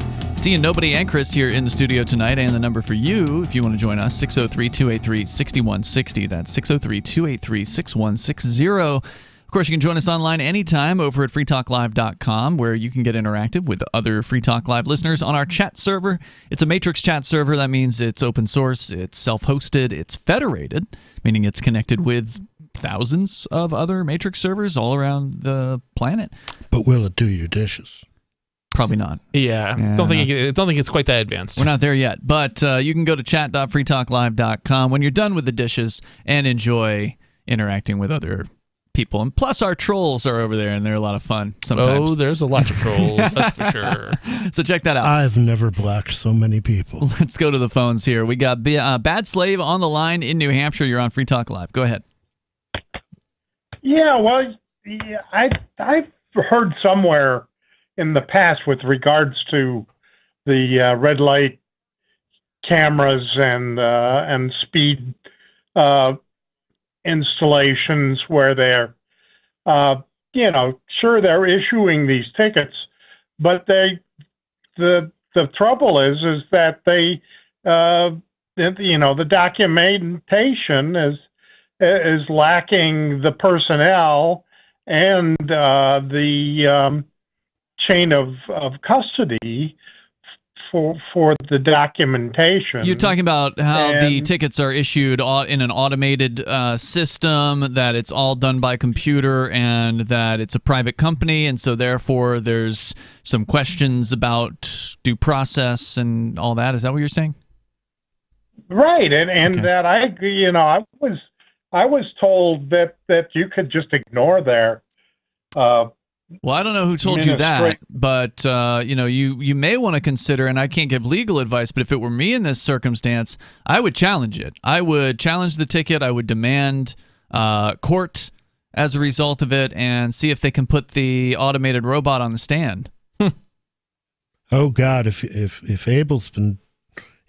dude's been driving, he does not want to draw any attention to himself. You're talking about our caller. You used his other name. I didn't mean to do that. That's okay. That's how I would handle it. But I've never actually come across one of these things because I live in New Hampshire where we don't have red light cameras. That's right. Yeah. Anything else, Bad Slave? Thing. Not right in the moment. Thanks, man. Appreciate it. The number here is 603-283-6160. There's a cool list of New Hampshire news that came out today. It's the Move to NH account on Twitter, run by a friend of the show. Actually, he co-hosted with us recently, Zephin. He was on a couple of... Zephin Cochran? The guy who invented warp drive? No. Zephin. I don't remember his last name at the moment, but everybody knows him as Zephin. There's only you don't meet too many Zephins. No. Yeah, you don't need a last name at that point. Zephin posts as he's the account called NHPilled at NHPILLED on Twitter, and he's posted a link today, or what they call a thread, where there's a ton of bills that he's been collecting because he's one of the biggest activists. I got the same problem, man. I need to make some money. He's a different kind of bill. He's been collecting the Senate and the House bills that have passed both the Senate and the House. So several weeks ago, he gave a pretty impressive list of stuff that the New Hampshire House passed, but the Senate hadn't passed it yet. So it's like, well, who knows which of these things are actually going to go through. But as of today, he has compiled a thread including a ton of these bills that have now passed both of the Senate and the House, including one of these bills, HB 1178, prohibits state and local law enforcement from enforcing federal firearms provisions, apparently. So I'm not sure if it's a across-the-board prohibition or if it's like another Second Amendment. Yeah, it sounds really good. Hopefully Sununu is going to actually sign this. But again, it passed both the House and the Senate, and if it passes enough, then there's a veto-proof margin, and then it doesn't matter whether or not the governor signs these things. But they also extended constitutional carry to snowmobiles and ATVs, which apparently was You couldn't carry a snowmobile in New Hampshire? No, carrying a gun on a snowmobile. That was overlooked originally when they did constitutional carry back in 2017. It never even occurred to me that anything would be different about carrying a gun if you were on a snowmobile. Yeah, they had a gun in New Hampshire forever. I'd never got on a snowmobile. Well, luckily you didn't get on the snowmobile because then you could have been arrested, I guess, if that were the case. But that's going to be fixed, it looks like. People are crazy. There was a carve-out that they missed, apparently, when they originally had passed constitutional carry. So they're fixing that. There's another bill that creates a parental bill of rights, which allows parents to opt out of sexual and gender curriculum in government schools, as well as direct the moral and religious upbringing of the child. I guess that's good for parents that haven't gotten their kids out of government school. How has that not already been possible? Like, you don't even have to send your kid to school, right? Well, that's the thing. It's for the parents that are still going to government school, so it gives them a little bit more control, I guess. Well, it's not like they have a lot to teach about morals. Yeah, that's true. Let's see. There's a bunch of other things here. I linked to it on my profile over at social.freetalklive.com today. There's another one where they're prohibiting mask mandates in government schools. So that was a big problem in New Hampshire over the last 2 years. Is a lot of these school boards were mandating masks on the students, and then they were arresting parents who showed up to protest at the school board meetings. Yeah, they did. Which was pretty insane. So now if, again, presuming the governor signs this bill, that will be prohibited from happening. It was like a trap. Well, yeah, it's interesting because they can often arrest you for stuff that isn't illegal, and then you could win in court. I kind of have to wonder if it's going to get you out have of the meeting. The whole point is to just get you out of there. Sure. I'm just wondering what the real world effect is because of what in terms of just because they have something that prohibits it doesn't mean they're not going to do it anyway. Like prohibit a restriction, they can still have the restriction, arrest you for it, and then there's something that says that it's against the law. But yeah, it's probably not going to be a punishment for them, right? Yeah, I get your point. Yeah. People ask me, well, why do you think these ANCAP protection agencies would be better than the police? And it's like, well, for one thing, they don't get to judge their own cases. Mm-hmm. I mean, if you have a dispute with one of them, you've got to they've got to get it judged by one of their competitors, not their boss or an independent agency of some sort. Yeah, whatever that would look like. But that would You're all talking be about in a world with no state. If they're a security company, then the other security companies are their competitors. Well, there may be arbiters out there, not just security companies that would be doing the arbitration. It's hard to know what the marketplace would look like in security. Arbitrary. I'm a little bit skeptical that we need it in the first place. Like that we need what? Like there's arbitration? Well, no, I'm not saying we don't necessarily need arbitration, but security? I'm just saying like a lot of the function of government, right? Like policing for. I think a lot of people want that. I think you'll find that a lot of people want I'm not that. saying people don't want it. What I'm saying is I don't think we necessarily need it. I don't think there would really be that much of a difference, whether or not you had 500 cops on the street or 5,000 cops on the street. Like most of the crimes that occur, most of what police do is they do things like issue tickets. Like it's not, it's not keeping bad guys off the street. How is it really going to impact your life? It's probably not going to make much. Well, of a difference. if you actually had a security force whose job it was to actually go after criminals, then maybe they'd be pretty effective. But that's not what the police do. I know that. We're talking about what nobody was talking about was a world in which there are no government cops, and we actually have the market providing security services. And I'm telling you, people want that service. Maybe you don't want it, in which case you wouldn't have to have it. Right. Yeah, the great thing about it is nobody would be able to force you to buy their service if you didn't want it. That service the already government sucks. Right. That service and already we still have to pay for it. That service already exists because the government doesn't do those things most of the time. Well, there are private investigators. Right. And that's what I'm saying. Like you could already pay somebody. But a private investigator doesn't necessarily have the ability to go and put handcuffs on somebody. And when you're done paying your taxes, who can afford one? So if there actually was a service where you could call them up and their solve rate is over 50%, which would be way better than the cops. Oh yeah. Then a lot of people would pay for that. Yeah, definitely. Especially if they're stopping actual violent criminals. There's more coming up. It's Free Talk Live.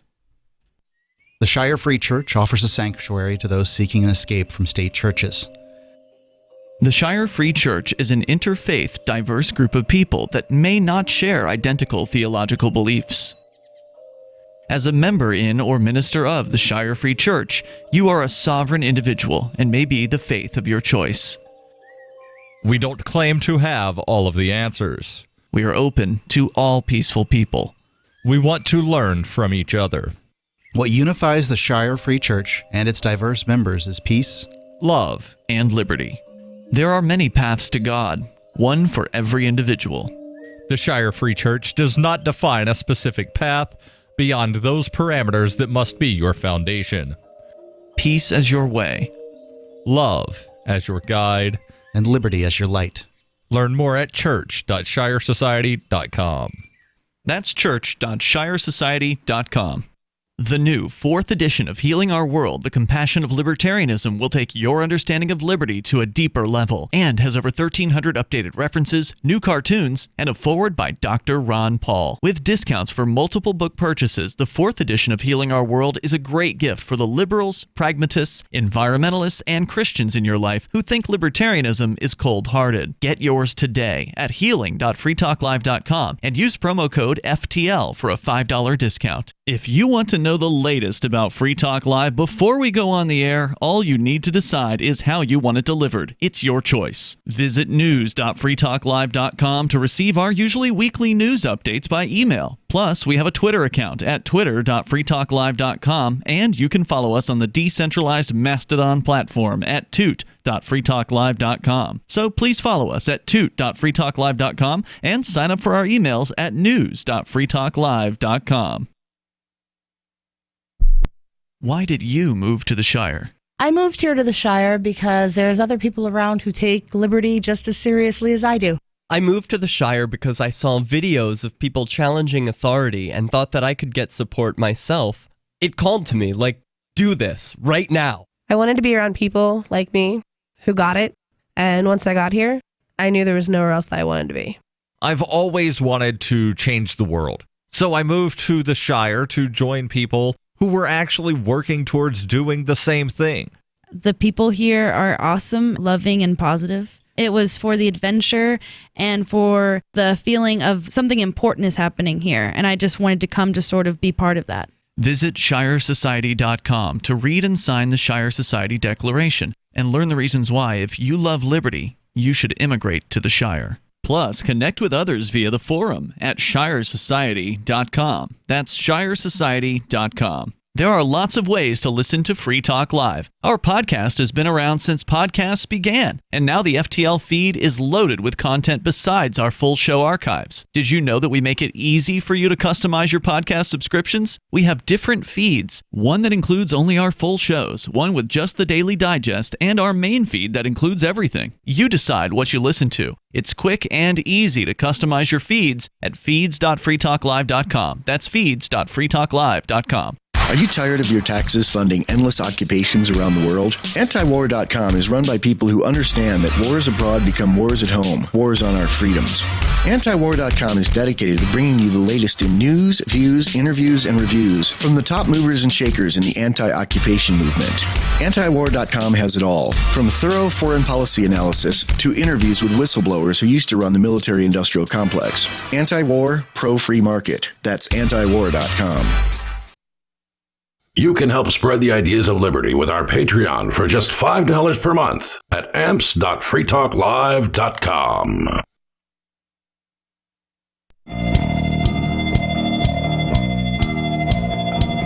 Free Talk Live, the phones are open, and you can join the show here. The number is 603-283-6160. That's 603-283-6160. With you in the studio tonight, you've got Ian. Nobody. And Chris. Free Talk Live is brought to you by Bitcoin.com. You can head over to Bitcoin.com and you can get started. Just click Get Started at the top of the page, and you can learn the basics about cryptocurrency like Bitcoin and Bitcoin Cash. It's a great place to go and learn that stuff before you actually jump in and maybe invest into the world of cryptocurrency. Though right now it's got to be a tempting opportunity because price of crypto went below price of Bitcoin specifically went below $36,000 earlier today. So yeah, it's on sale and has been for a while. So go and check out the details over at Bitcoin.com. Oh, I'm thinking. What do you think they do to Jesus today? Because I don't think he formed a corporation to be a church or anything. I think they'd lock his ass up. Yeah, good chance of it. What were you going to say, Chris? All I'm thinking is if you don't go if you're thinking about cashing out, don't cash out. Go to thinkpenguin.com and spend it. That's a good plan. Check him out over at thinkpenguin.com. Great computer equipment available for crypto if you prefer. So. Sell when they're popping champagne and buy when there's blood in the streets. Yeah, I'll take that crypto, that's for sure. All right, so we were talking about, speaking of crypto, we were going to get into your story, Chris, about Patreon, which is, they're political. I'm not a fan of them, but it is what we went ahead and signed up for just because it was easy to recreate the Free Talk Live AMP program over on Patreon. We've got over 70 people that have subscribed via Patreon, so thank you to everybody that's over there helping us to advertise, market, promote, and support Free Talk Live. And specifically thanks to Defy the Code, who is a silver level supporter over there, for helping us out. Really appreciate it. You get some cool benefits for doing that.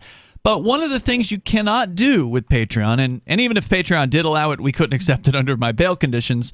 I can't deal with crypto, unfortunately, at this time, thanks to the federal government. But it would be really cool if Patreon allowed people to accept cryptocurrency payments. They don't at this time. But Chris, you have some interesting information about that. Yeah, what's happening? I got the story is from TechCrunch.com. And the title's a little bit of a slanted, I think, on this one, but it's a major Patreon survey shows that most creators don't want crypto payments. Now it's kind of interesting because the survey itself, it doesn't actually lead one, if depending on your perspective, to think that they won't take crypto payments, because what it actually shows. When you say they, you mean Patreon or the creators? Right, okay. Patreon. So, and I actually don't know if I've read the whole story even at this point, but what the survey shows is that there's actually a lot of support for cryptocurrency on Patreon. It just isn't, it just isn't everybody, right? Of course not. Why would it be? Right. Nobody wants that stuff. Yeah, see if I can. I don't know if I can actually blow this up enough to really see it, but yeah, I can't really do it. Okay. So yeah, it's basically they basically have respondents basically based on like interest. So there are there's one category where there are a lot of people who are basically against cryptocurrency, and that's in the visual arts, and it's 68%. It looks like here. So 68% of people don't want anything to do with it, but only within the category of visual who work in visual arts. Visual arts, are they blind? But basically every other one, I believe it's going to be it's less than 50% don't want cryptocurrency. Okay. So now, are there different options? Like, I'm kind of interested. Yeah. So there are, and it's the interest is probably averaging out around maybe 15% want it. Definitely and want it. saying they definitely want it, and it's critical. It's Wow. critical. Okay. Okay, that's pretty big. 1 out of 10 customers, Right. more than 1 out of 10 Right. customers. Right. Saying, yeah. Which is why I'm Give saying this. that the title of the story is very slanted. Sure, of course. Then there is, again, That's just sloppy typesetting. it varies, but maybe another like 20% on average here, 20-25%, somewhere like that, want it would be nice to have. Okay. So 15 plus 20, 25, that's a pretty big chunk. Right. And now and then there's another percentage who they just don't care either way. Okay.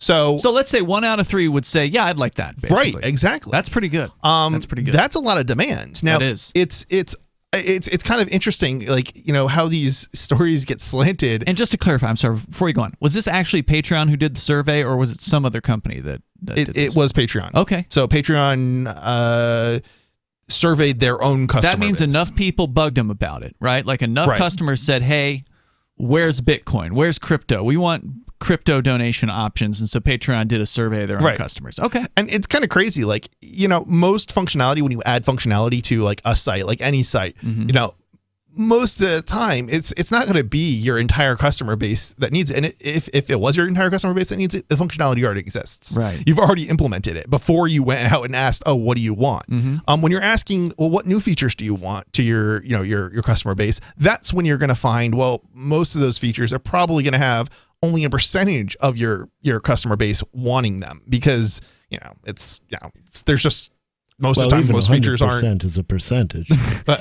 This is, to me, such a no-brainer as far as a feature that fundraising companies should, especially not just fundraising companies, because like GoFundMe's a little different than Patreon, but subscription companies like this. Why would fraud me? I ain't nobody got time for that. Why would anybody who's begging people for money want to turn down money or something equivalent to it, right? Well, good question, but there are people like that out there. There are. They have.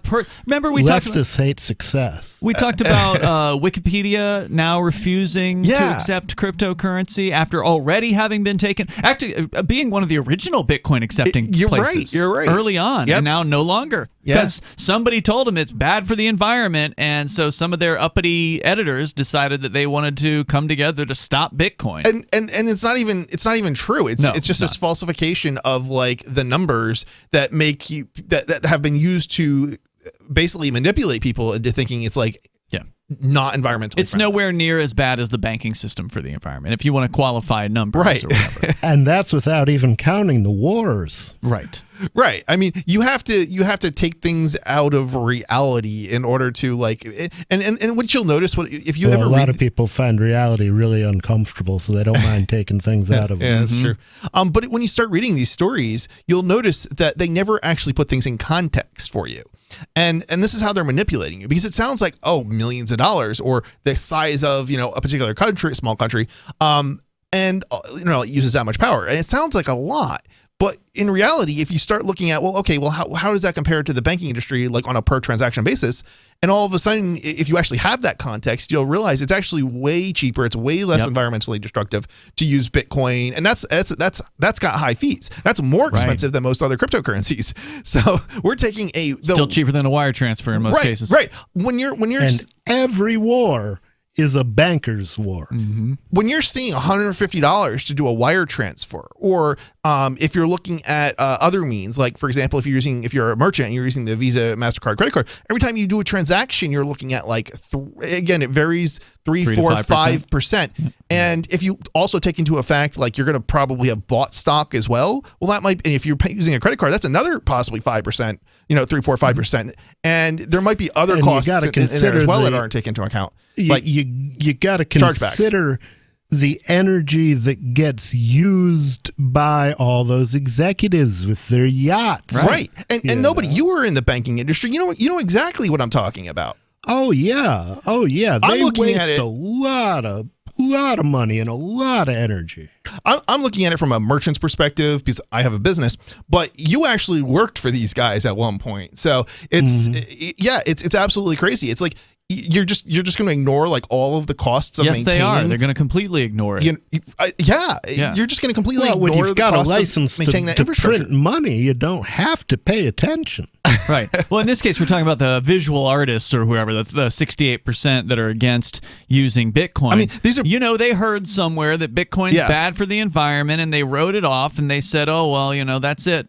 These people come off to me as being the most easily manipulatable because they don't understand. They're more towards the like your brain has like and this isn't necessarily you can't be good at math and writing, but there's certain parts of your brain that people tend to be better off on one side or the other, and the visual people just are not good with numbers. Art and logic are not mutually exclusive. Yeah, but you're not going to find that many logical artists because logic doesn't make good art. Mm-hmm. Art has to be whimsical and weird, and whimsical and weird are bad logic. Yeah. That said, there's some pretty cool Bitcoin art out there that I've seen, so the worlds can and do cross. We'll tell you more about this coming up here. So about 1 out of 3 Patreon creators are saying, yeah, give us crypto as an option, and maybe they'll do it. We'll see. More coming up. Hour 3's next. It's Free Talk Live.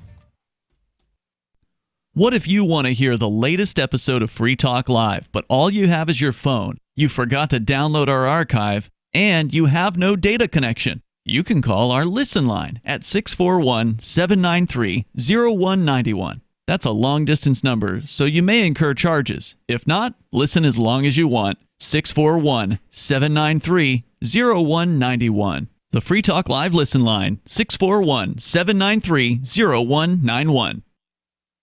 Do you feel like your nation, state, or community no longer holds your values? Have you dreamt of a place where people agree that liberty is important and are free to pursue their projects so long as they respect the property of others? There are many people just like you that are discovering freeprivatecities.com. Their social media links are at the upper right of the page at freeprivatecities.com. All skill levels will be needed when the first of the Free Private Cities opens. It's sooner than you think. Stop arguing and build. freeprivatecities.com. Is oral health important to you? If you don't like your own teeth, fresh breath, or kissing people, then by all means stop listening. Several years ago, I met Jessica Armand, founder and CEO of My Magic Mud, and I became passionate about the product that she created and never want to live without it. It's clinically proven to whiten teeth, but I find it does much more. They want you to love My Magic Mud as much as I do, so they're giving you a money-back guarantee plus 20% off. Go to mymagicmud.com and use coupon code FTL20 at checkout. mymagicmud.com, FTL20. Tired of cancel culture? Sick of mega tech corporations holding an axe over your head? Join the LRN.FM Matrix chat server. It's self-hosted, so no one else can tell us what to do or say. Don't like the existing channels? You can make your own. You can even connect into some of our channels from other Matrix servers. It's federated. For the full LRN.FM Matrix experience, though, you should join our server via the step-by-step instructions at chat.lrn.fm.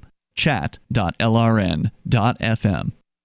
You're listening to the live edition of Free Talk Live. Hour number 3 is next after the news here on the Liberty Radio Network at LRN.FM. From Feature Story News in Washington, I'm Simon Marks. The White House is denying that U.S. intelligence provided targeting information to the Ukrainians so that they could sink Russia's warship, the Moskva, in the waters of the Black Sea last month. The Biden administration is also describing as irresponsible published claims that the U.S. provided Kyiv with information leading to the killing of a dozen Russian army generals. White House Press Secretary Jen Psaki says intelligence is shared with Ukraine, but not with the kind of specificity that the media reports have claimed. We do provide a range of intelligence to help them understand the threat posed by Russian ships in the Black Sea and to help them prepare to defend themselves against potential sea-based assaults. But they take our intelligence and they combine that with what they have access to. And so on this specific report, it's just not an accurate depiction of how this happened. In Ukraine itself, about another 50 civilians have been evacuated from the besieged Avastal steel plant in the Black Sea port of Mariupol. It's part of an effort by the UN and the Red Cross to rescue people who have spent weeks living in tunnels beneath the factory. Father Vitaly Novak of the charity DePaul Ukraine has been delivering humanitarian aid to communities all over the country. In Kiev, it's thank God peaceful now, but what they left on these occupied territories on the north up to Belarus. Now we are coming there to these villages with the humanitarian aid. It is very, very hard to see and to see these devastations on the infrastructure of on the buildings, but as well on the people's life. The UK's governing Conservative Party has suffered a blow at local elections that showed voters, particularly in London, souring on Prime Minister Boris Johnson. The party has lost hundreds of council seats to the opposition Labour and Liberal Democrat parties, although Conservatives performed better than expected in some parts of the north. Aubrey Allegretti is a political correspondent for The Guardian newspaper. We've already heard from the top of the party, the Conservative co-party chair today, Oliver Dowden. He's been saying that actually the losses aren't that bad. It's very natural for the government to get midterm frustrations, but there isn't a lot of good news for the Conservatives. In London, certainly, they have never held fewer councils, so they'll be really worried about what that means for MPs there at the next election. In Scotland, the pro-independence SNP is celebrating victory, particularly in the city of Glasgow. Labour overtook the Conservatives to become the second biggest party in Scotland. Prince Harry, his wife Meghan Markle and Prince Andrew will not appear alongside the Queen when she takes to the balcony of Buckingham Palace to mark her Platinum Jubilee next month. The palace says she will only be joined by family members who are currently undertaking official duties. Meghan and Harry put out a statement saying they're travelling to the UK for the festivities from their home in California with their two children nonetheless. From bureaus worldwide, this is FSN. With FSN Spotlight, I'm Simon Marks. We've made it to the end of the week, so today we're going to hear from Benedict Cumberbatch, star of the latest Marvel film, Doctor Strange in the Multiverse of Madness. The trailer alone is quite something. I did what I had to do. You opened the doorway between universes. We don't know who or what will walk through it. You might say it is a marvel that Marvel has become such a significant player on the big screen, giving characters that in the case of Doctor Strange first featured in comics back in 1963 an entirely new lease on life. So how do the stars of these films keep the plot lines under wraps, given the enormous public speculation about them? Well, it turns out that sometimes even Benedict Cumberbatch isn't quite sure what to expect when he first sees the film.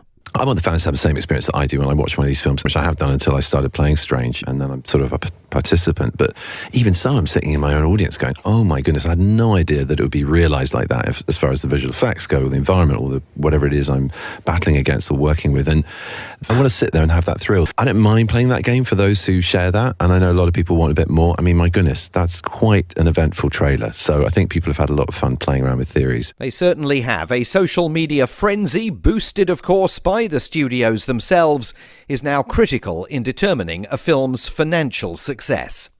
The main news again, the White House is denying US intelligence provided targeting information to the Ukrainians so they could sink a Russian warship in the Black Sea last month.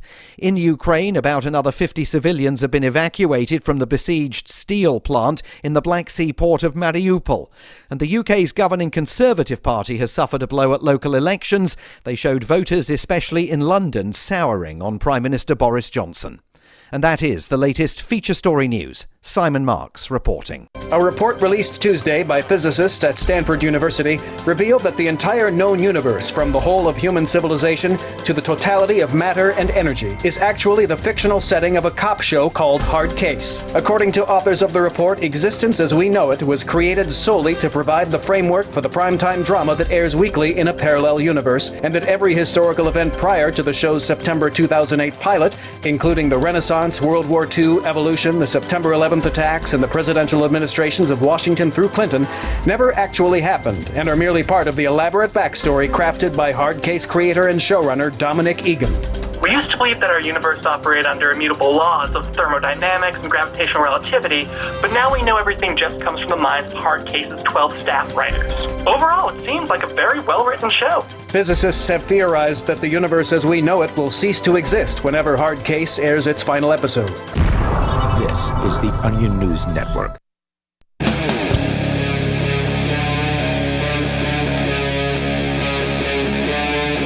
Free Talk Live.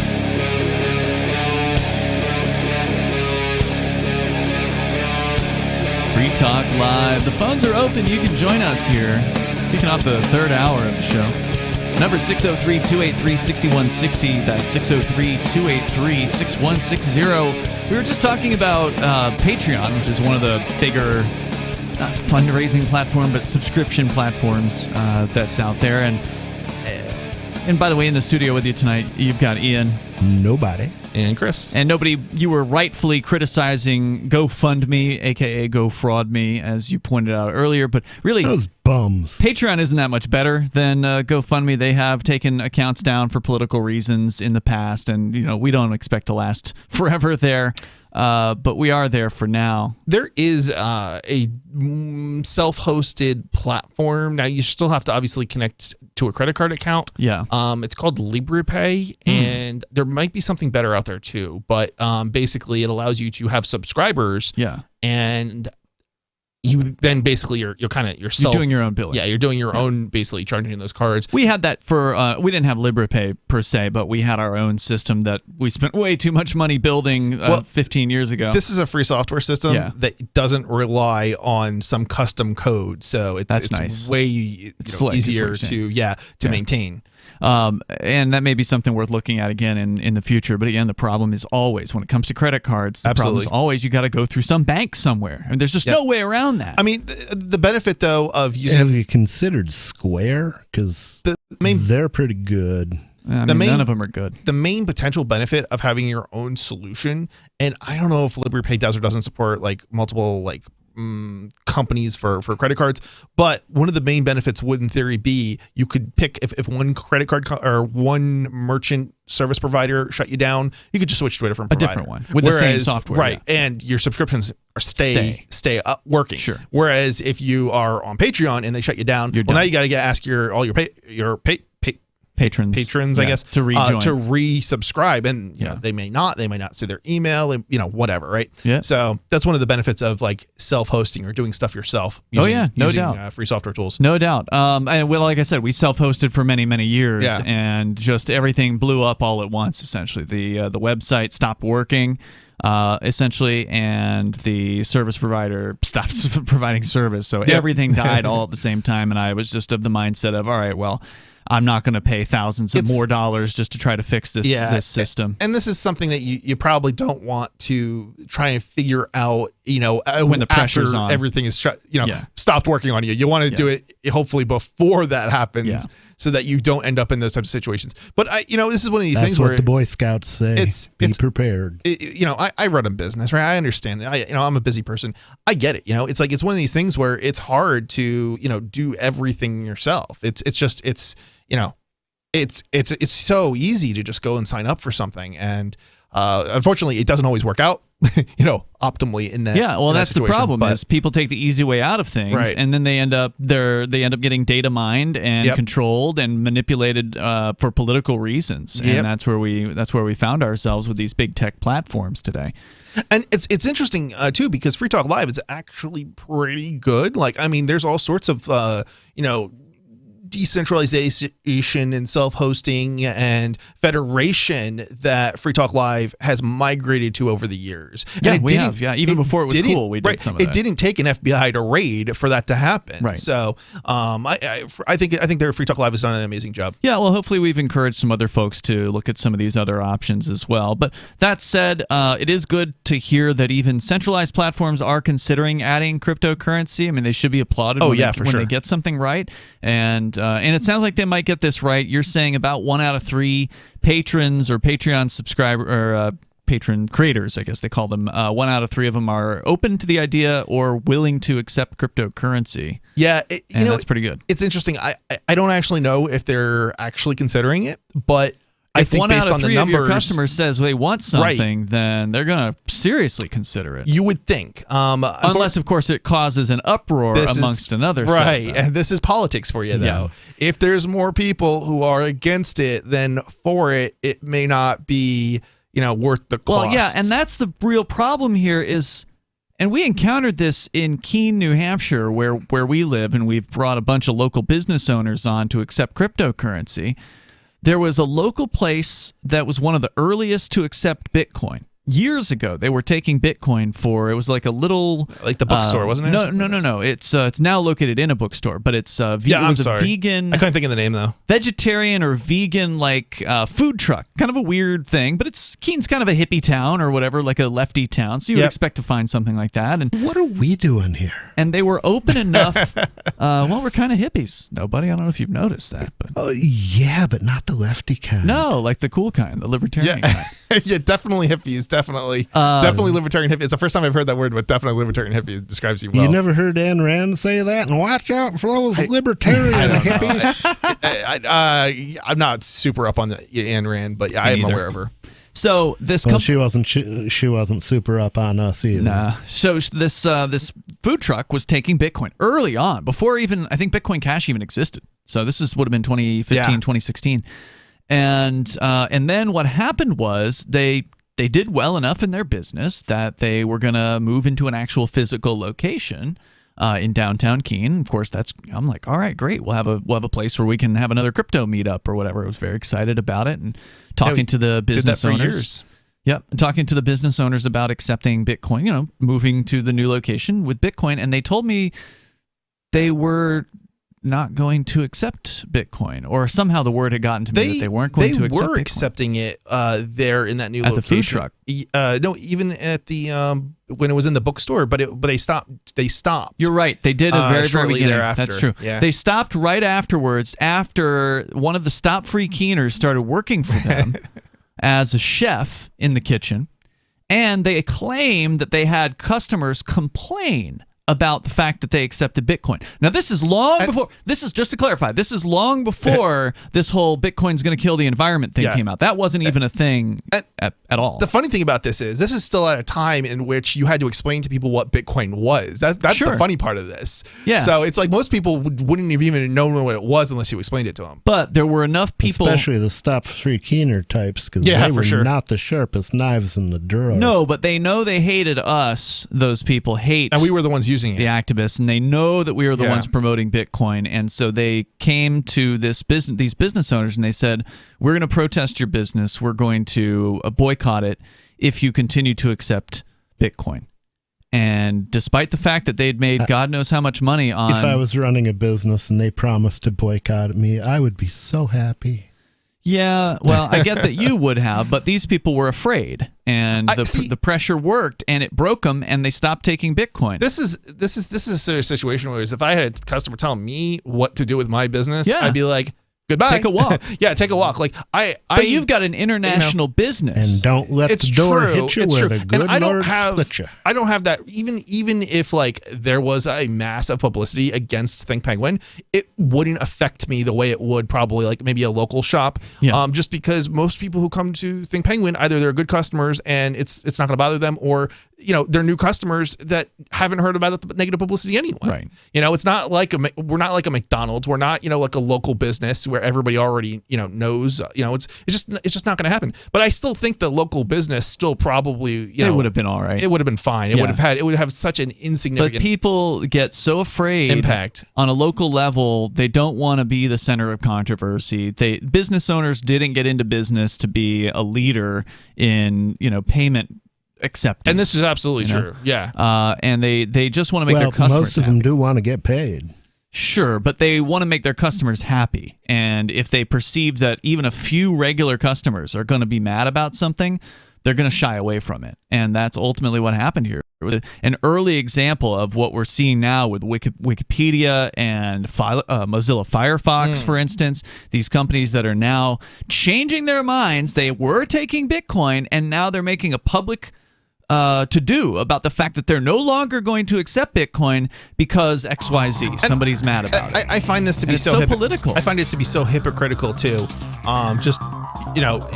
It's so dumb. It's so you're cutting your nose off to spite your face. You're pissing off one set of customers. And these are supposedly pro-freedom, outlets too, and they're doing this anti-freedom thing. Really, it's sad. Well, and bankers are good at manipulating people. They are. Yeah, that's true too. There's more coming up here. 603-283-6160. You can join us. This is Free Talk Live.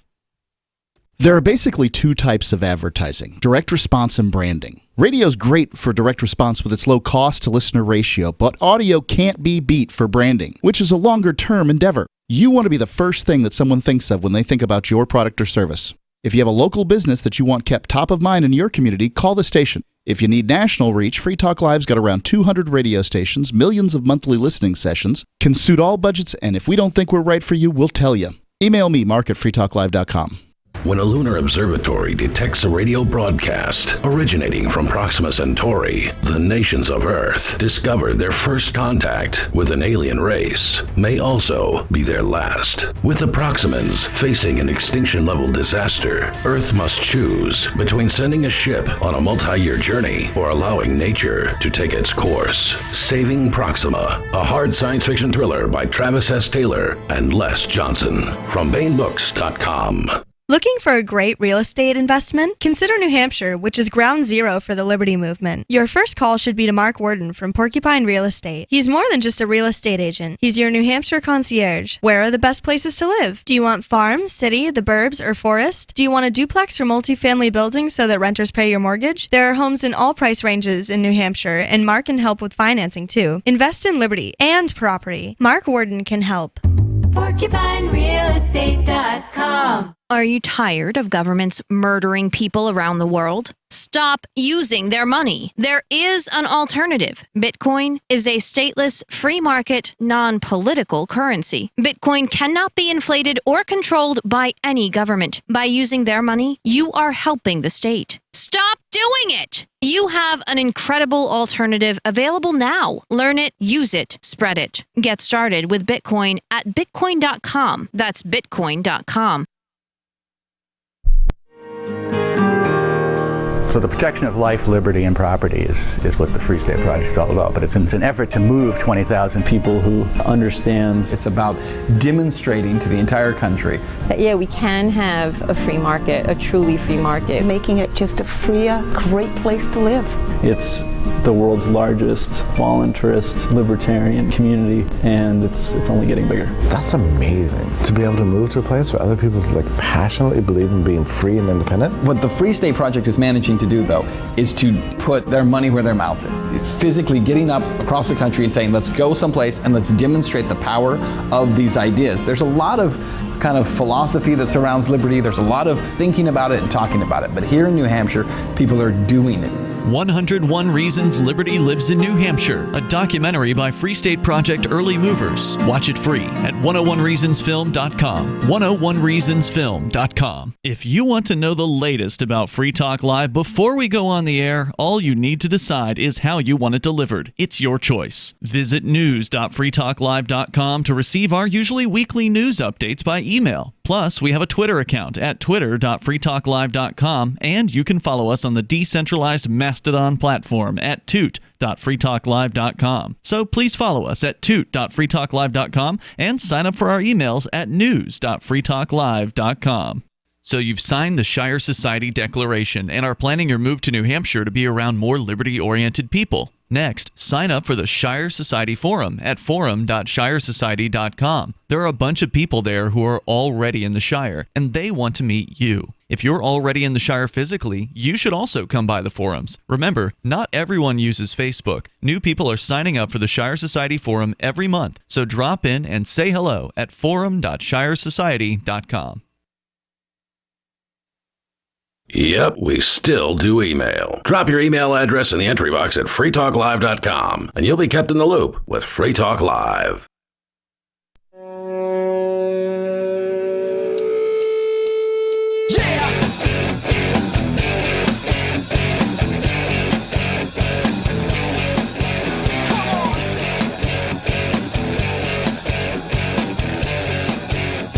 Free Talk Live. You can join us here. The number is 603-283-6160. That's 603-283-6160. Here in the studio tonight, you've got Ian. Nobody. And Chris. The phones are open. You can bring up anything that you want. You can join us online as well over at freetalklive.com. And we've got a lot of features there on the site. Don't forget, you can subscribe to our RSS feeds, which are also known as podcasts. And that allows you to easily receive every episode of the show automatically in whatever your favorite podcast client might be. If you want to get the links to those RSS feeds, you just go to feeds.freetalklive.com. You'll find them there. There's the full shows, there's the digests only, and then there's the everything feed that you can go and get, whichever one you want, over at feeds.freetalklive.com. We've been talking a little bit about cryptocurrency here, specifically Patreon. They're apparently looking at taking crypto for donations, and I say more power to them. I'm not a huge fan of their business practices per se, but we are on that site, and if you want to sign up for our Patreon, you can go to amps.freetalklive.com, and you can use your PayPal or your credit card or debit card there.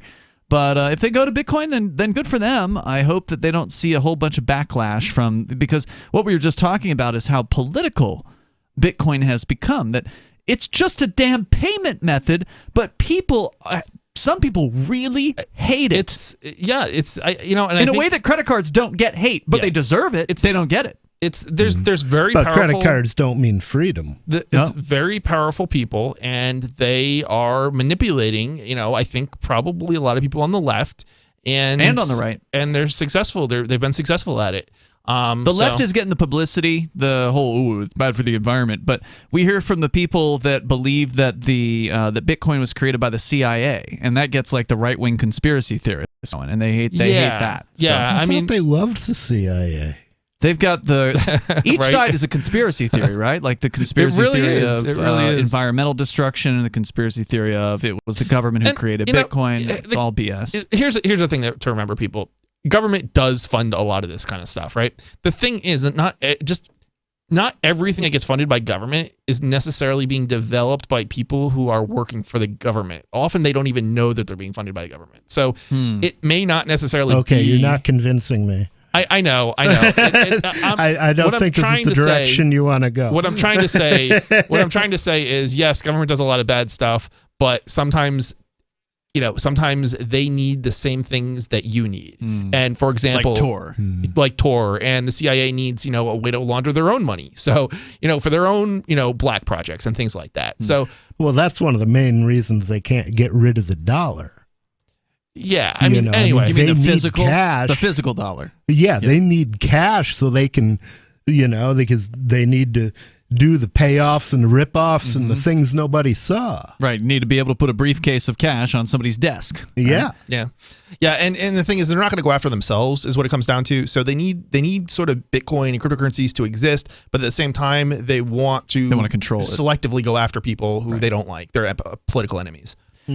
So one of the things they've been going after, to some extent, is the government gang in El Salvador that we've been paying attention to over most of the last year. It came out almost a year ago. It was during the summer of 2021.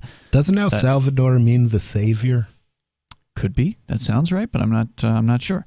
That they are going to, or they were going to accept Bitcoin, or they were going to legalize Bitcoin as legal tender in the country that previously their legal tender was the US dollar. And now they have two legal tenders, the dollar and Bitcoin.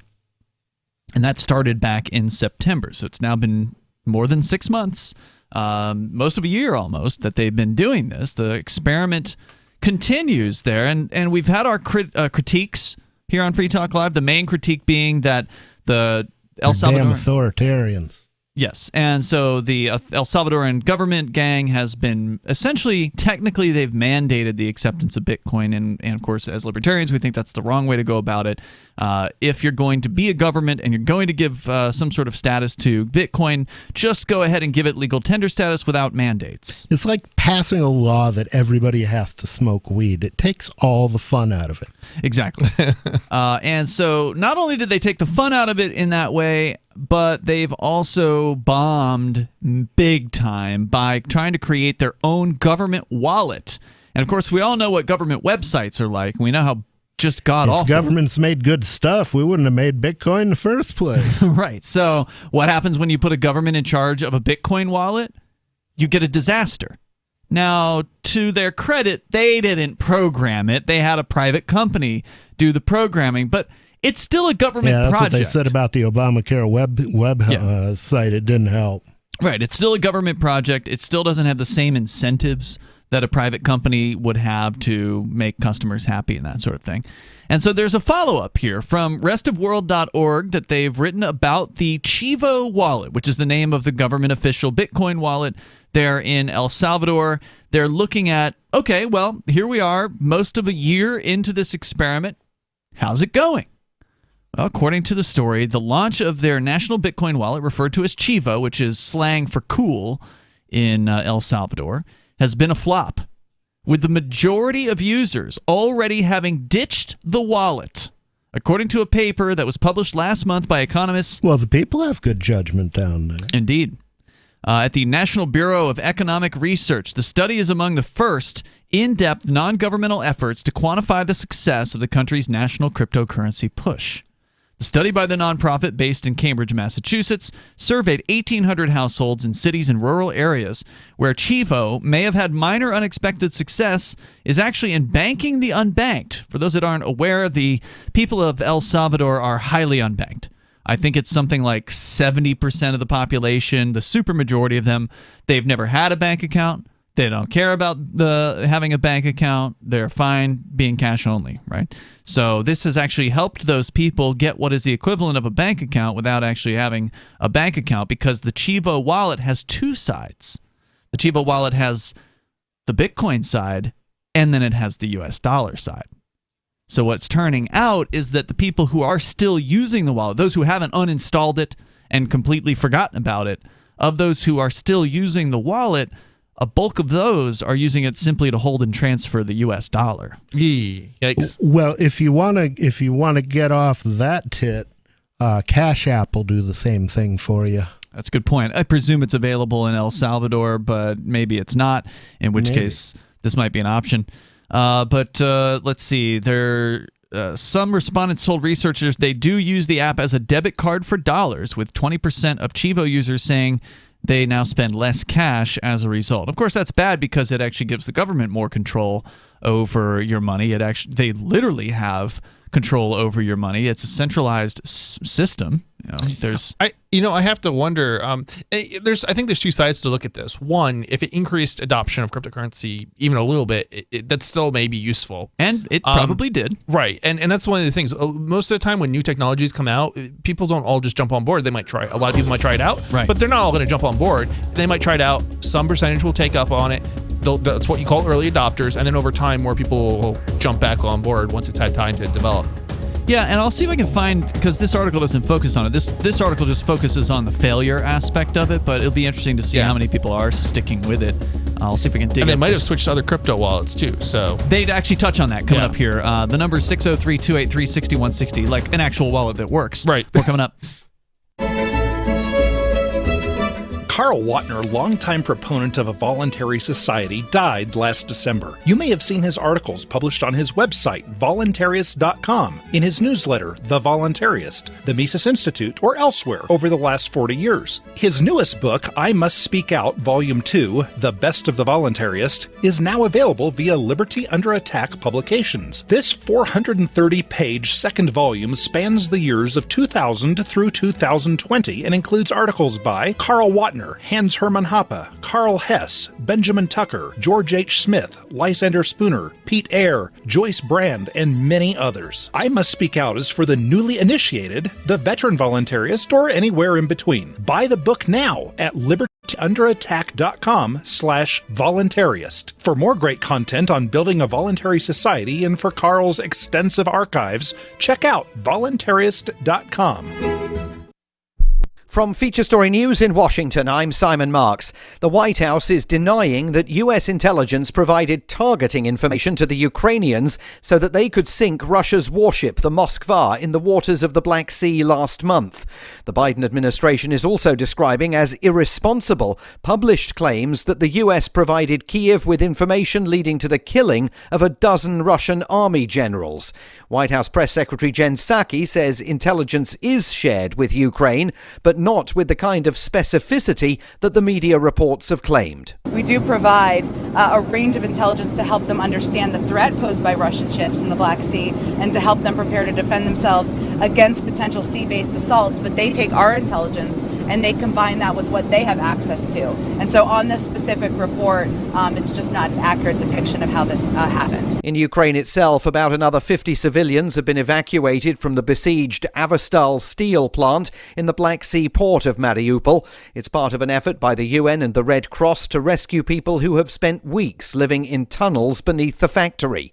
Father Vitaly Novak of the charity DePaul Ukraine has been delivering humanitarian aid to communities all over the country. In Kiev, it's thank God peaceful now, but what they left on the occupied territories on the north up to Belarus, now we are coming there to these villages with the humanitarian aid.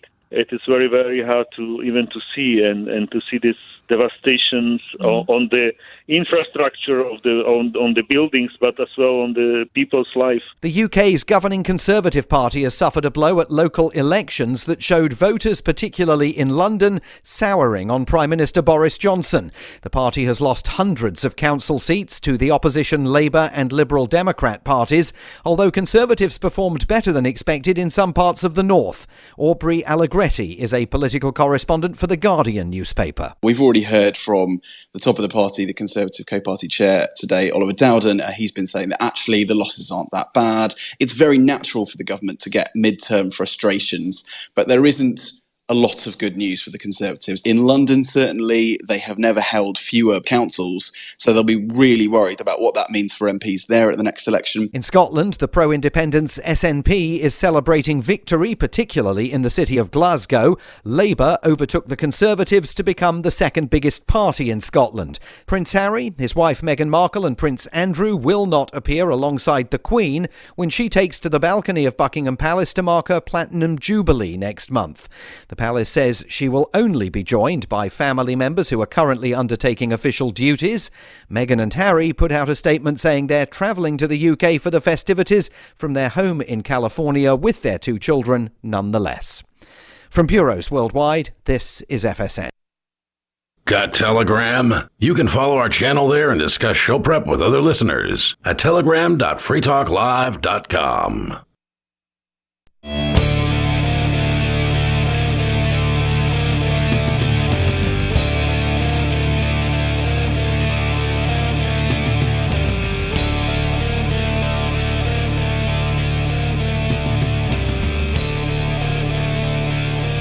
Free Talk Live. Phones are open if you want to join the show here. The number is 603-283-6160. You can bring up anything you want. The number is 603-283-6160. It doesn't have to be about the Bitcoin experiment there in El Salvador. In fact, if you've been listening recently, you might have heard the Central African Republic has become the second country on the face of the planet to also make Bitcoin legal tender. The reason is they've got this prince there.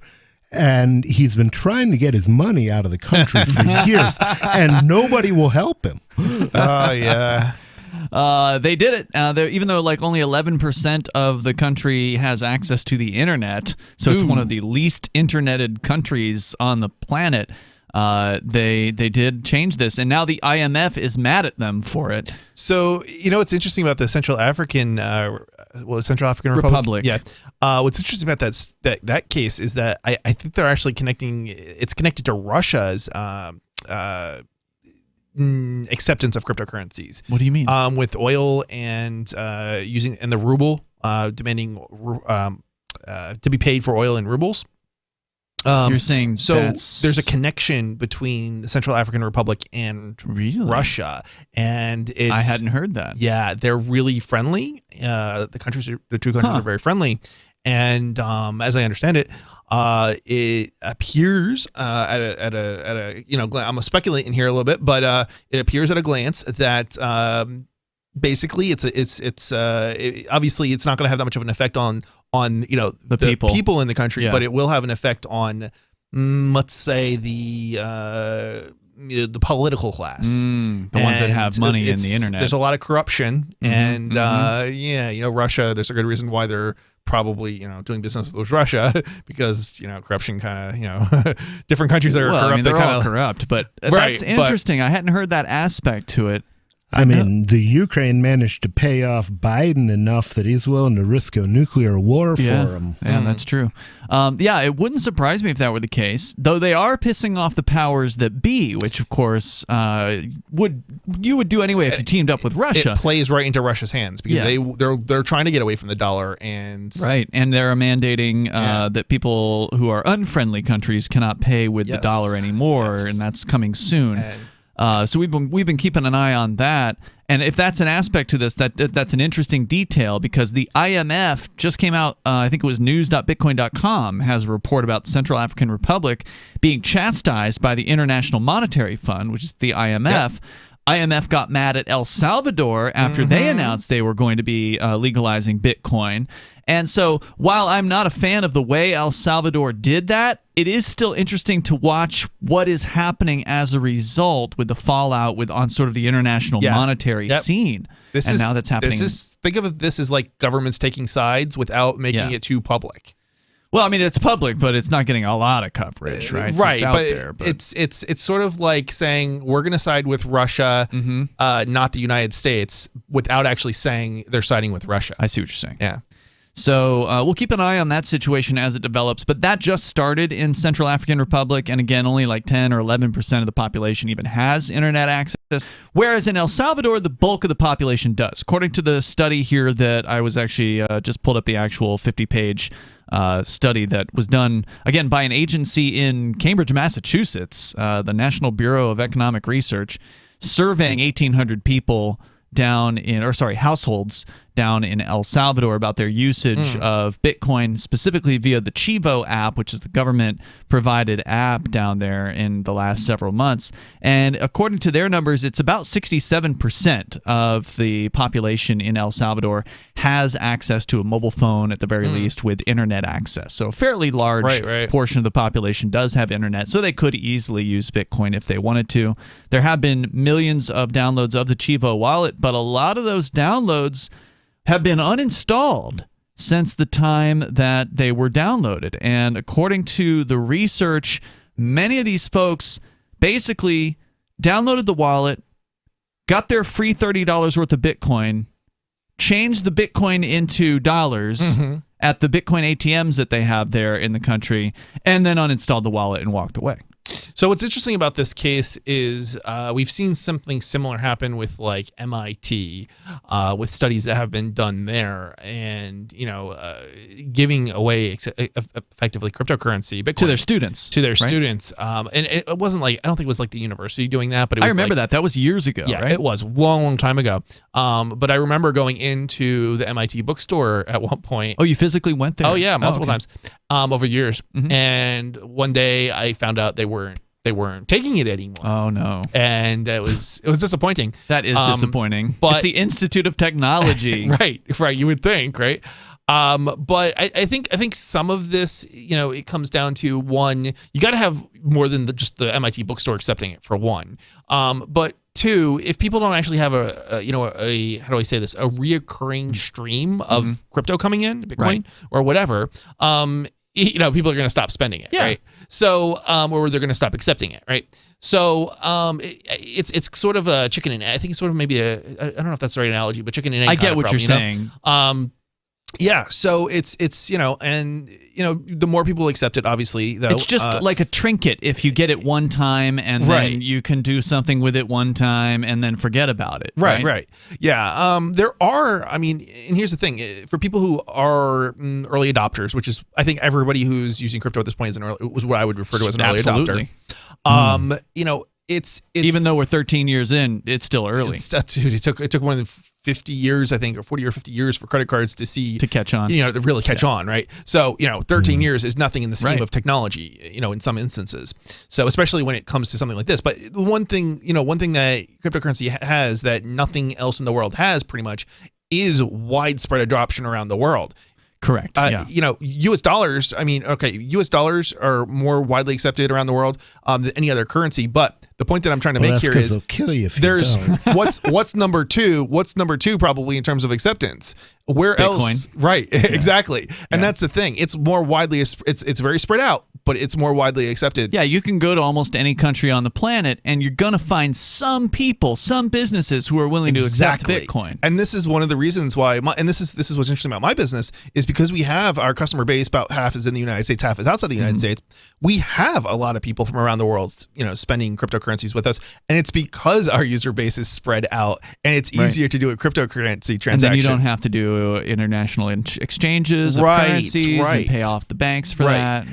Anyway, this is like one of these things where sometimes people don't necessarily understand the value of it initially, but as things develop, those things begin to, more and more people realize it. Sometimes the manipulation can kind of wear off when you actually realize that why are people still using it? You try and send some money to some Canadian truckers and Go fraud me steals it. Yeah, exactly. And until people see why we need cryptocurrency, like as in the case of the trucker situation, they don't really, a real use case beyond just, you can go get $30 in cash out. Exactly. That's according to the study here. 39.34%, so not quite 4 out of 10 people continued to use Chivo after using the $30. So in order to encourage people to actually download this app, because they couldn't force the whole country to do it, they had to incentivize it. So they gave a $30 bonus away, $30 worth of Bitcoin. Could be yours if you're an El Salvadoran who downloaded this app. You have to show an ID or whatever. And of course, it was rife with fraud. People were defrauding the system left and right. Using IDs, fake IDs or whatever, right? Like there was a bunch of that went on. Kind of like what happened with the U.S. government and was it the PayPal protection program, or all of those government programs during COVID. The giveaways. Yeah, there was a lot the government didn't do any checking on just signing checks, giving people money. Yeah. Yet none of that money actually went to people with jobs. And this is the thing. This is the problem with government doing these sorts of programs. It's government that's the problem. It's not a right wing. It's not a left wing. It's government, period. But only about 4 out of 10 continued to use the app at all. Whether they use it for still pretty good for dollars, but not all of them use it for crypto. Some of them kept using it for dollars. But as you pointed out, some people did get turned on to Bitcoin because of this, and so that is a success at some level. It was a costly success because they did spend a lot of taxpayer money on this to pay for that Bitcoin. More coming up. There is no such thing as attention span, according to Jerry Seinfeld, who figures that people have an infinite attention span if you are entertaining them. Hey, he's kept us from channel surfing for several decades, and now he's making more millions as a Las Vegas headliner. With money and attention so scarce now, effective communication skills have never been more important, especially if you're looking for work. So choose every single word as though it was the last word the person you're speaking to will hear. Otherwise, it might be. Avoid redundancies such as added bonus, advance warning, end result, prior history, or personal belongings. And avoid cliches like the plague. Just kidding. For more tips, hit survivalspeech.com. I'm Holland Cook. The new 4th edition of Healing Our World, The Compassion of Libertarianism, will take your understanding of liberty to a deeper level and has over 1,300 updated references, new cartoons, and a foreword by Dr. Ron Paul. With discounts for multiple book purchases, the 4th edition of Healing Our World is a great gift for the liberals, pragmatists, environmentalists, and Christians in your life who think libertarianism is cold-hearted. Get your today at healing.freetalklive.com and use promo code FTL for a $5 discount. There are lots of ways to listen to Free Talk Live. Our podcast has been around since podcasts began, and now the FTL feed is loaded with content besides our full show archives. Did you know that we make it easy for you to customize your podcast subscriptions? We have different feeds, one that includes only our full shows, one with just the Daily Digest, and our main feed that includes everything. You decide what you listen to. It's quick and easy to customize your feeds at feeds.freetalklive.com. That's feeds.freetalklive.com. Free Talk Live. I spent 8.5 years of my life in prison, and I blame it squarely on the shoulders of Christianity and the stories that I was told. If my parents, if the people at the Christian school, if the people at church would have just explained morality to me as opposed to explaining heaven and hell as a reason for doing what was right and what was wrong, I think I would have understood. It's relatively easy. If you do the moral thing in life, your life is going to be better. You're going to sleep better at night. You're going to probably be much more prosperous. Right. They say crime doesn't pay. They say it for a reason. Happen right here in this world. We don't have to wait for an afterlife to experience the consequences of our actions, whether good or bad, If I would have just been given the gift of morality instead of the gift of some silly, crazy story, I would never have gone to prison. Free Talk Live, 7 nights a week from 7 to 10 Eastern, live on the Liberty Radio Network at LRN.FM. What if you want to hear the latest episode of Free Talk Live, but all you have is your phone, you forgot to download our archive, and you have no data connection? You can call our Listen line at 641-793-0191. That's a long-distance number, so you may incur charges. If not, listen as long as you want. 641-793-0191. The Free Talk Live Listen line, 641-793-0191. Should you be able to earn an honest living free from senseless government interference? The Institute for Justice thinks so. That's why we've spent years defending hard-working men and women from pointless government regulations. Nationwide, IJ has created opportunity by reducing government power. But there is still more work to be done. Visit our website today at ij.org. Let IJ take care of the government so you can take care of your business. Our Matrix server is about as free as internet chat can be. Join the existing rooms or create your own at chat.freetalklive.com.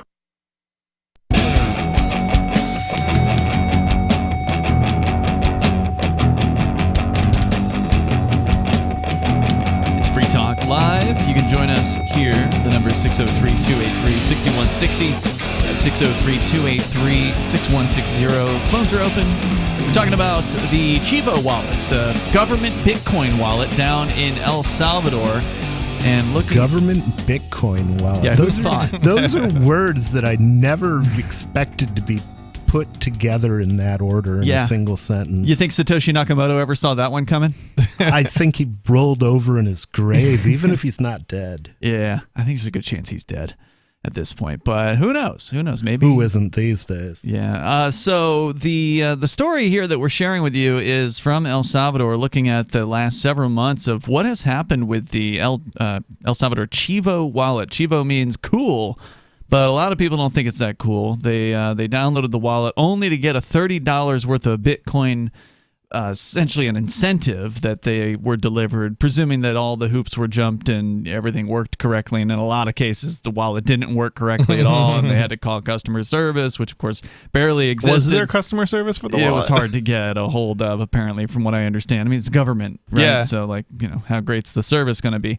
But according to the survey done here with over 1,800 households in El Salvador, asking them about their experience with Chivo, after the $30 bonus, the $30 worth of Bitcoin bonus, which again, most people just cashed out and walked away, uninstalled the wallet. How many people actually used the wallet to load further value in? Right? To actually go, how many people went to the hundreds of Bitcoin vending machines that they had installed by a private company all around El Salvador, went to a vending machine and actually put money into the vending machine, put dollars in, and then got Bitcoin loaded onto their wallet? I wonder if it would have made any difference if they had made it easy to spend but difficult to cash out. And the reason... That's a terrible idea. Well, why is that? Hold on. The reason because liquidity is absolutely it's vital to people. Nobody wants to get stuck with value in one place that's needed somewhere else, and they can't do it. Can't get it from here to there. I understand what you're saying. Banker thinking. So anyway, let me explain why. So the reason I'm wondering if that would have changed the outcome is because it keeps it circulating effectively. If it's hard to get out, because if it's easier to spend, than it is to cash out to dollars, you might have seen more circulation and more people still having currency and cryptocurrency and still using it now, as opposed to if it's easy to get out of. If you want Bitcoin to circulate, pay people in it. Right. And I'm not disagreeing with you, but ultimately, I'm more thinking about like how it might have impacted. The government pays a lot of people. If I don't know what their government does. But if they started paying their employees in Bitcoin, those employees would be motivated to find things to do with that Bitcoin. It's a good question. I'm curious if they are paying in crypto. I suspect not. I've not heard anything about that. I haven't either. But the other thing that would be curious is what their population to bureaucracy, ratio is, because ultimately, like in the U.S., certain countries have really high ratios. Like most of the population is employed in Brazil by government. All right, really, something like that, okay. Or at least all the good jobs, right? So, jeez, and good is in quotes, but yeah. But some countries, that are very impoverished may have a lower, because they just don't have the money, less bureaucracy, let's say. So there's fewer employees. So I'm kind of curious where the situation is with El Salvador. To go back to Nobody's point about the closing the system, I gotta agree with him. Like if you were to do what you're talking about, which is to essentially de-incentivize people from taking the value out of the Bitcoin, then Bitcoin's the wrong crypto for this, number one, because if you take that $30 worth of Bitcoin and you send it once, well, now you might have $29.50 worth of Bitcoin because of the damn network fees. And then you send it again, you might have $28.70 of Bitcoin. Bitcoin's the wrong crypto for right. So I mean, maybe you'd only be able to send it around so many times before you go to zero. It gets more complicated than that because remember they did implement the Lightning Network, and they did. If it's maintaining it within its own wallet for the most part, then it's all on the same database. Yeah, that's a good point. So and it's like, and I'm not saying that they should have done that. I'm just thinking if people had wallets, and I don't know if the wallet just didn't have like easy functionality to cash out, it would have made people jump through more hoops, which means they maybe would have been more likely to spend it, and then businesses would have more of it, to want it, and have. And how is money defined? Money is defined as that one commodity that everybody wants. Yeah, nobody changed my mind about this. That's the way that the Bitcoin vending machines used to be set up here in Keene. Was there was no two-way machines, but eventually the church ended up installing a couple of two-way machines, and then unfortunately the government came and stole them. Yeah, shortly thereafter. And I think it's you also have the thing is like. If that had happened, right, you would have ended up with businesses which would have had more crypto, which means they might have been able to pay employees in crypto or partially in crypto.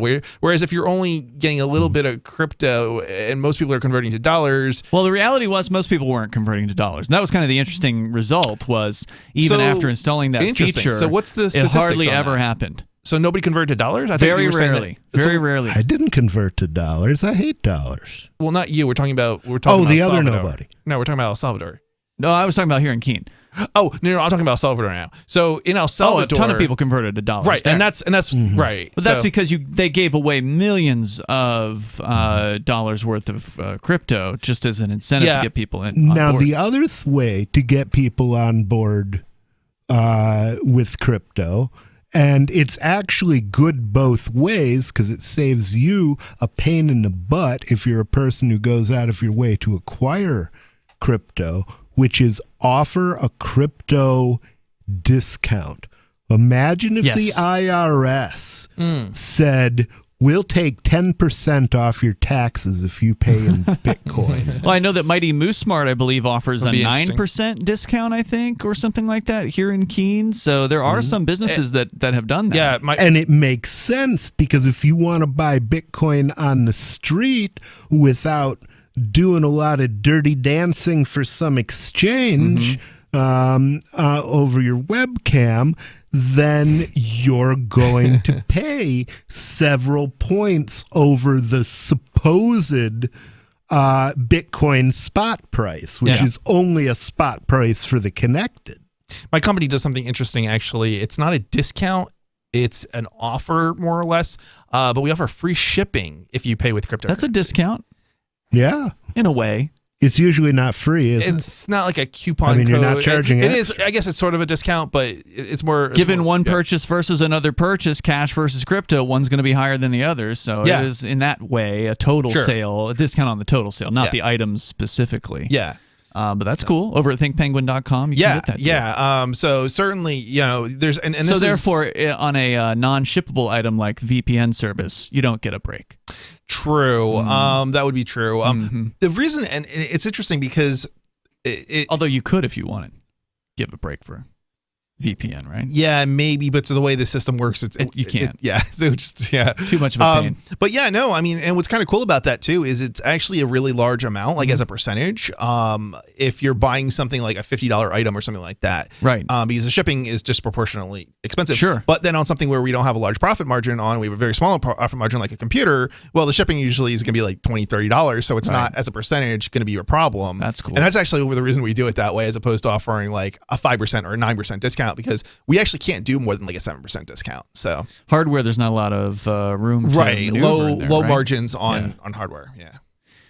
So things haven't gone according to plan. Chivo's launch was plagued with functionality and security issues, though around half of the Salvadorans surveyed have downloaded Chivo to date, with about 40% of the downloads happening in September, right when it launched. Around 61% of those have abandoned Chivo after withdrawing their $30 worth of crypto sign-up incentive, according to the Bureau of Economic Research.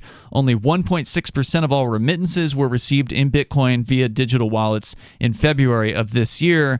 And they're calling this a failure, but that's still progress. If you go from 0 to 1.6% of all remittances, and again, for listeners that don't know, a remittance is people sending money from outside of El Salvador into somebody in El Salvador. Traditionally, it's been Western Union, MoneyGram, whatever the other ones are around the planet that allow you to do that. So they've replaced 1.6% of their business. Yeah, there's one more reason to support cryptocurrencies, and anybody who's ever has been on the lower end of the income bracket, I'm still there.